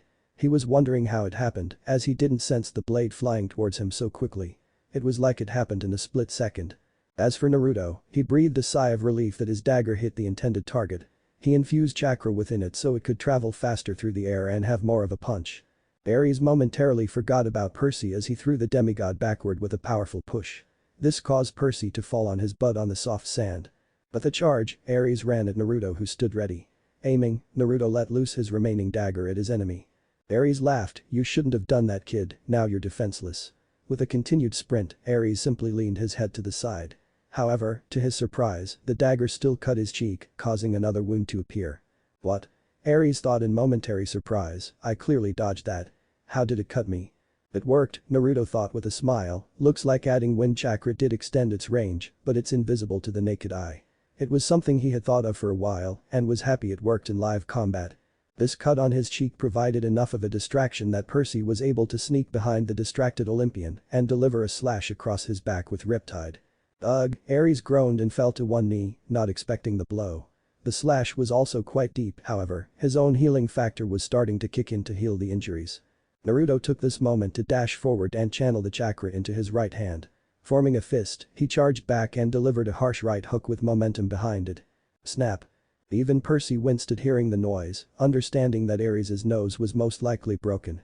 However, while Ares' head jerked to the side, he was still smiling. "What?" Both Percy and Naruto thought in surprise. The Olympian grabbed Naruto's hand after delivering the right hook. It was clear he took the pain so he could get his hands on the blonde, feeling he was too slippery in the fight. "Shit, he has Naruto." Percy thought in surprise, "I need to help." He rushed back in with Riptide at his side. Despite the fact he was on one knee, had taken multiple wounds, and had a broken nose, Ares smiled. A trail of itcher trailed down his nose and onto his teeth, giving him a feral appearance. "Not used to seeing someone with a high pain tolerance." Ares joked while looking at the stunned blonde, holding onto his arm tightly, "Guess you've seen one now." Naruto tried to get out of Ares' grip but couldn't manage at the moment. Spitting out a wad of blood, Ares looked back at the blonde, "Gotta hand it to you, kid, that's the first time in a long time that mortal has managed to land a hit like that. I guess that's what I get for taking this fight too lightly." Without saying another word, Ares spun around and carried Naruto with him. With a yank, he let the blonde fly into his friend and both flew backward. "Oof." Percy grunted while his friend barreled into his chest. Both boys had taken minor injuries from the fall. The duo got back up once more, only to see Ares snap his nose into place. He sighed in relief, while also yanking the dagger out of his shoulder. Throwing the weapon into the sand, Ares picked up his sword once more. Despite being defenseless, Naruto kept his ground. However, he was mentally berating himself, "Damn it, I shouldn't have thrown both daggers so quickly in the fight, if only I had something more versatile. Or something that I couldn't lose in the heat of the moment." While he had managed to land good blows with both weapons, he now had to rely on hand-to-hand combat. As for Percy, he steadied himself for another bout with the Olympian. He held Riptide firmly while staring with a cool gaze. However, just as Ares raised his sword for another fight, a bright light glowed in the distance. Percy was forced to look away while Naruto was able to keep his gaze for much longer, considering he had a blessing from the sun god herself. He was naturally resistant to these kinds of things. Once the light died down, nothing appeared to change. However, Ares seemed to be in a bad mood as he snarled and put away his sword. "What happened?" Percy asked. "I'm not sure," Naruto answered, "I didn't see anything, but it looked like Ares was having a mental conversation with someone. He just stopped attacking us and put his sword away." True to his word, Percy looked over to see that Ares was no longer interested in fighting both boys. "You have won today," Ares spat out, "but watch out, both of you, because you've both just made a dangerous enemy today." Without another word being said, Ares flashed out of the area. We won." Percy said in shock, "We actually won." "No, we didn't," Naruto shook his head, "he let us go, but I don't know why." Seeing they were no longer in danger, the duo went over to their friends and tried their best to wake them up. They could celebrate later when they weren't in immediate danger. 7 hours later, New York City. The group had managed to leave Santa Monica by plane, with Percy not caring about risking Zeus's wrath anymore. They only had until the end of the day to complete their quest, so they had to take risks. While attending to their friends, the Furies appeared and retrieved Hades' Helm of Darkness. The Furies agreed that the helm was not stolen by Percy and simply left back to the underworld once it was gathered. Annabeth and Grover were surprised to hear that Ares let them go, but they were thankful to see another day. After landing down in New York City, the group headed to their final destination. The Empire State Building, otherwise known as Mount Olympus. "This is as far as we go," Annabeth interjected just before the group could head inside. "It's best if you return the bolt yourself, Percy. You're the quest leader after all, and this would clear up any accusations that you stole it." "But what about you guys?" Percy said, "You all helped. I can't take all the credit." "He's right," Naruto added, "we started this quest together, we'll finish it together." I think you and Naruto should go up there and deliver the items, after all, you both dealt with Ares in the end, Grover gave his thoughts. Cut that crap, Naruto said while pulling his friends into a group hug, we're all going up there and finishing this together. I guess we'll have to do this together then, Annabeth sighed, but if someone looked closely, they could see a small smile on her face. Ready to do this, Naruto? Percy asked while looking at his friend in the group huddle. Naruto joked, we're in this until the end. The two friends then gave a fist bump, showing their strong, developing bond. With a smile shared by all, the group walked into the Empire State Building together. They had to finish this quest, or else war would break out. Mount Olympus Hall of the Gods. Do you truly wish for war, brother? Poseidon asked as the council was gathered. This was the final meeting to take place until Percy's quest was completed, or he failed. Either way, the fate of Olympus was going to be sealed after today. I only wish to retrieve what has been stolen, Zeus answered back, and if your demigod is the culprit, I will smite him where he stands. You will do no such thing. Poseidon shouted out, with waves of water circling his form.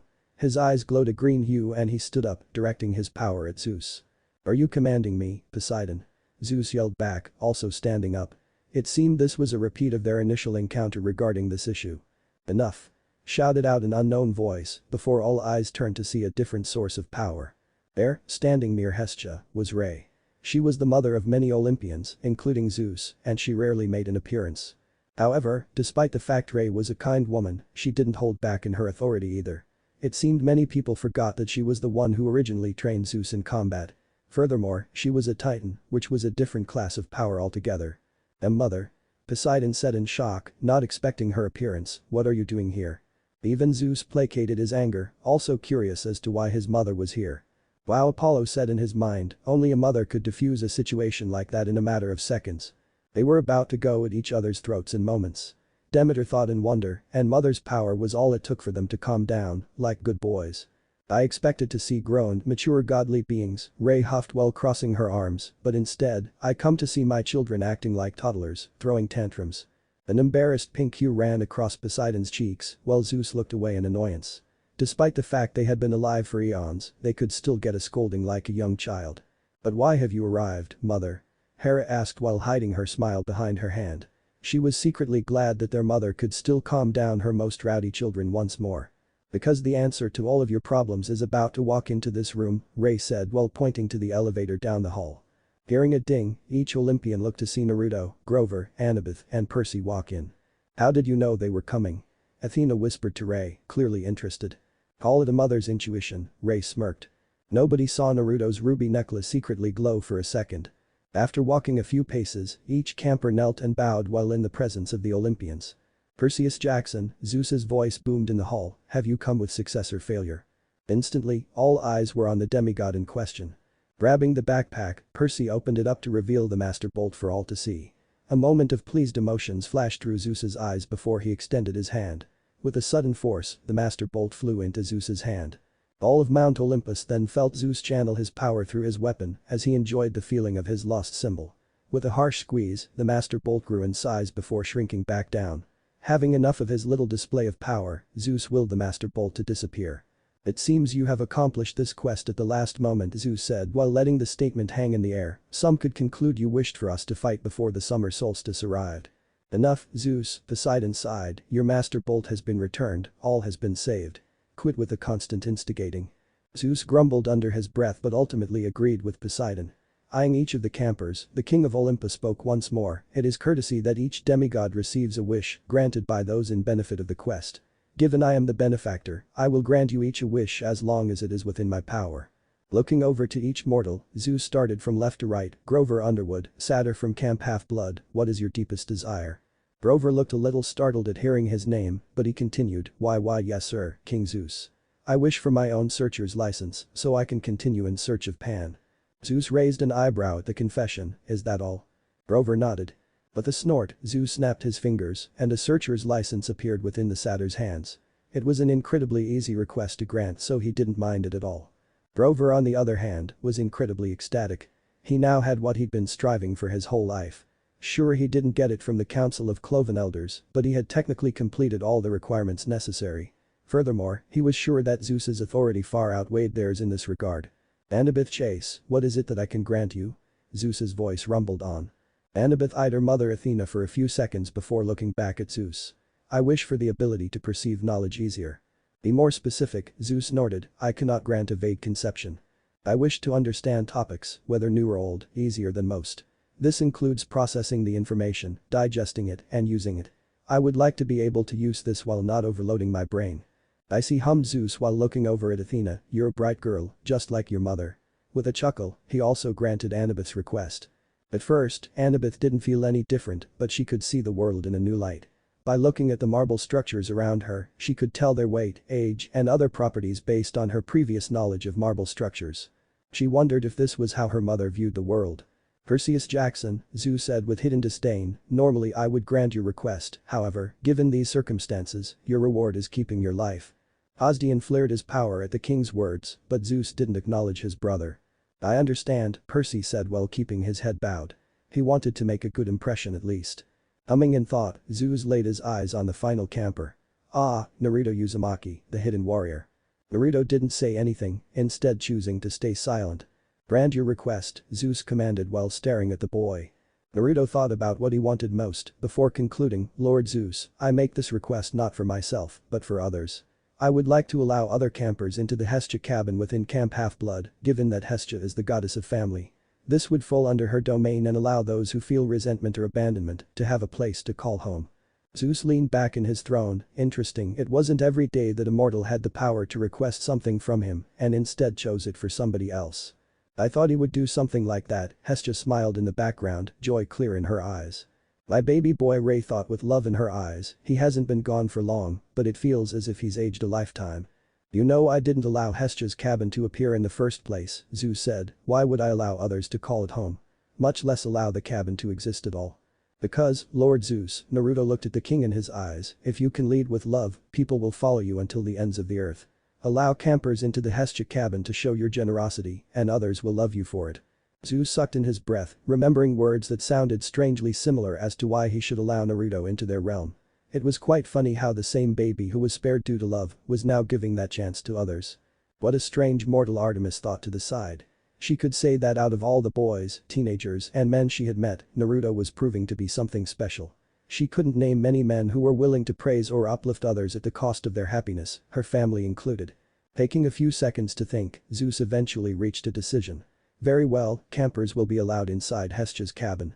Yes. Naruto cheered, momentarily forgetting he was still in the presence of Olympians.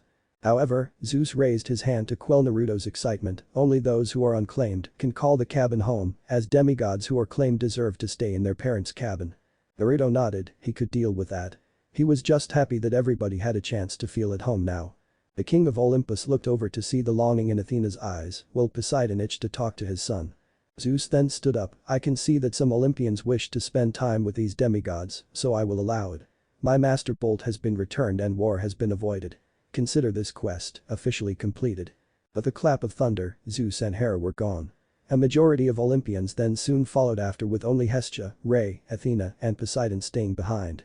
Even Grover made his way out, heading back to Camp Half-Blood ahead of time. Athena went over to talk to Annabeth in private while Percy spoke with his father. Naruto then saw Aunt Hestia and Granny Ray walk over with smiles on their face. Without a word being said, he was scooped up into Ray's arms and laughed like a young kid once again. Only his grandmother could bring out such childish emotion so quickly. Setting him back down, each respective mortal had their private conversations. I can see you're all grown up now, Ray said with a smile, you're looking like you've been through some tough battles. I have, Naruto nodded, but thanks to your training, I've been able to scrape by. Especially with your fire training, Ray said proudly, I saw you evaporate those metal spiders back in the tunnel of love. You did? Naruto asked, how? Ray pointed at his necklace, which made Naruto facepalm. He never thought that they could check up on him or see him through the piece of jewelry. Speaking of those spiders, Hestia added, I can't believe Hephaestus didn't think of disarming the trap as soon as it caught the wrong people. Oh, believe me, he's getting his punishment all right. He's going to owe me a million favors after that little stunt he pulled, Ray said darkly, nobody hurt her grandbaby and got away with it. Could you possibly use one of those favors to get me some actual weapons? Naruto joked, I don't think 2 daggers will hold up for so long. Ray stroked her chin, that's actually not a bad idea. Granny, I was joking, Naruto said with a sweat drop going down his head. The group then spoke about lost time and everything that had happened to Naruto on his quest. As they spoke, Naruto decided to say something he thought was important. "And Hestia, Granny Ray, there's something I need to tell you both." Ray asked with crossed arms, "What is it, Naru?" Taking a deep breath, the blonde said, "Well, we were down there, in the underworld, I felt something growing in the Tartarus pit. It felt like something ancient." The color from Ray's face drained while Hestia looked to be on alert. "Ancient? What do you mean by that?" Hestia asked with a calm smile, but she was secretly sweating on the inside. "I don't know how to put it," Naruto confessed, but it was just a source of negativity and malice like it was never ending. It felt like whatever was inside hated everything in existence. "I see," Ray said while trying to sport a smile, "we can talk about that later." Seeing they no longer wanted to speak about it, Naruto complied. A few more minutes passed before Naruto asked a burning question in his mind. "Granny, Auntie," Naruto began, "I want to say something." Hestia hummed, a common habit of hers. "I want to tell my friends everything about me," Naruto said, "how I have chakra, how I can use it, and everything in between. I can't stand having to come up with excuses and lies. I hate not being able to be myself. I don't want to live a lie anymore." Ray sighed, fearing this would be something he would eventually want to do. "I know, honey, I'm sorry you've had to lie to your friends, but that's not something we can easily do." "Mother, it's fine," Hestia placed a calming hand on her shoulder, "I believe it's only fair given Naru has done so much already. Besides, it is only being revealed to his close friends, not the entire camp half-blood." Ray chewed her lip in contemplation. "I guess we could figure it out. Maybe we could all place them in a secure room and tell them everything." "That's fine with me," Naruto nodded, "I just want them to know more about me, the real me." The two women looked at each other and sighed, they would need to figure this out. "So you've come to see me again, sister?" Zeus spoke out as he overlooked New York City atop a balcony. "I've only come to ask how your first impression of Naruto was, brother," Hestia said lovingly. "The truth?" Zeus looked over, "I was impressed today. His resilience to help his friends is a quality that not many share. It seems I made the right decision in allowing his presence without our land many years ago." Hestia chuckled, "He does have a habit of impressing even the most surprising people." "Indeed he does," Zeus laughed, "given enough time, I might even start to like the brat." "Careful brother," Hestia teased, "we can't have mother hearing you say that, she might even punish you. You know how fond she is of him after all." This made Zeus freeze momentarily, making Hestia laugh even harder. It seemed that the mommy card still worked on the king after many millenniums. The two siblings then laughed and overlooked the city below them. The night was starting to get darker, so Zeus prepared to head back inside his palace. As he prepared to vanish, he looked over at his sister one last time. "Hestia?" "Yes, brother?" the goddess asked while glancing over at him.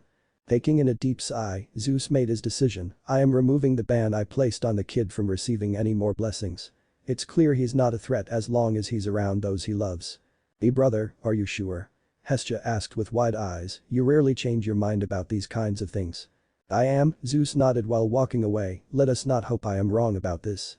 What Hestia didn't know was that Zeus saw somebody else appear for a moment while looking at Naruto. When the blonde bowed before him on one knee, he momentarily saw his son, Heracles. Before all the glory and honor was bestowed upon him, he was once a child. Back when he was still a boy, Heracles displayed many of the same traits Naruto did. Being selfless, brave, and compassionate was something that often showed in the young man. Before Heracles would go on and do some bad deeds in his life, he was a good man. He was his pride and joy after all, which is why his myth is still told today. He could still remember when he would act on his friend's behalf, such as when Tyndareus lost his throne in Sparta, so Heracles helped him regain it. Or when he wrestled Thanatos on behalf of his friend, Prince Admetus. Many good deeds were overshadowed by his later misdoings in life. It was also clear that Zeus knew he could be paranoid at times, which is something that he wished Heracles didn't inherit. However, his son did show signs of the symptom from time to time, often acting on guard when meeting new people. Be better than Heracles, Zeus thought in sadness, be better than us, be better than me. It was ironic that he held a great amount of hope for the future in a foreign mortal, but he did. He was only 13, but he was already doing great things. In a flash of lightning, the king of Olympus was seen no more. What if Naruto has the blessings of Artemis? And thanks for watching my video till the end. If you enjoy this content, then do consider subscribing to my channel and leave a like if you guys need the next part, comment down, and thanks for watching the video and see you guys in the next video.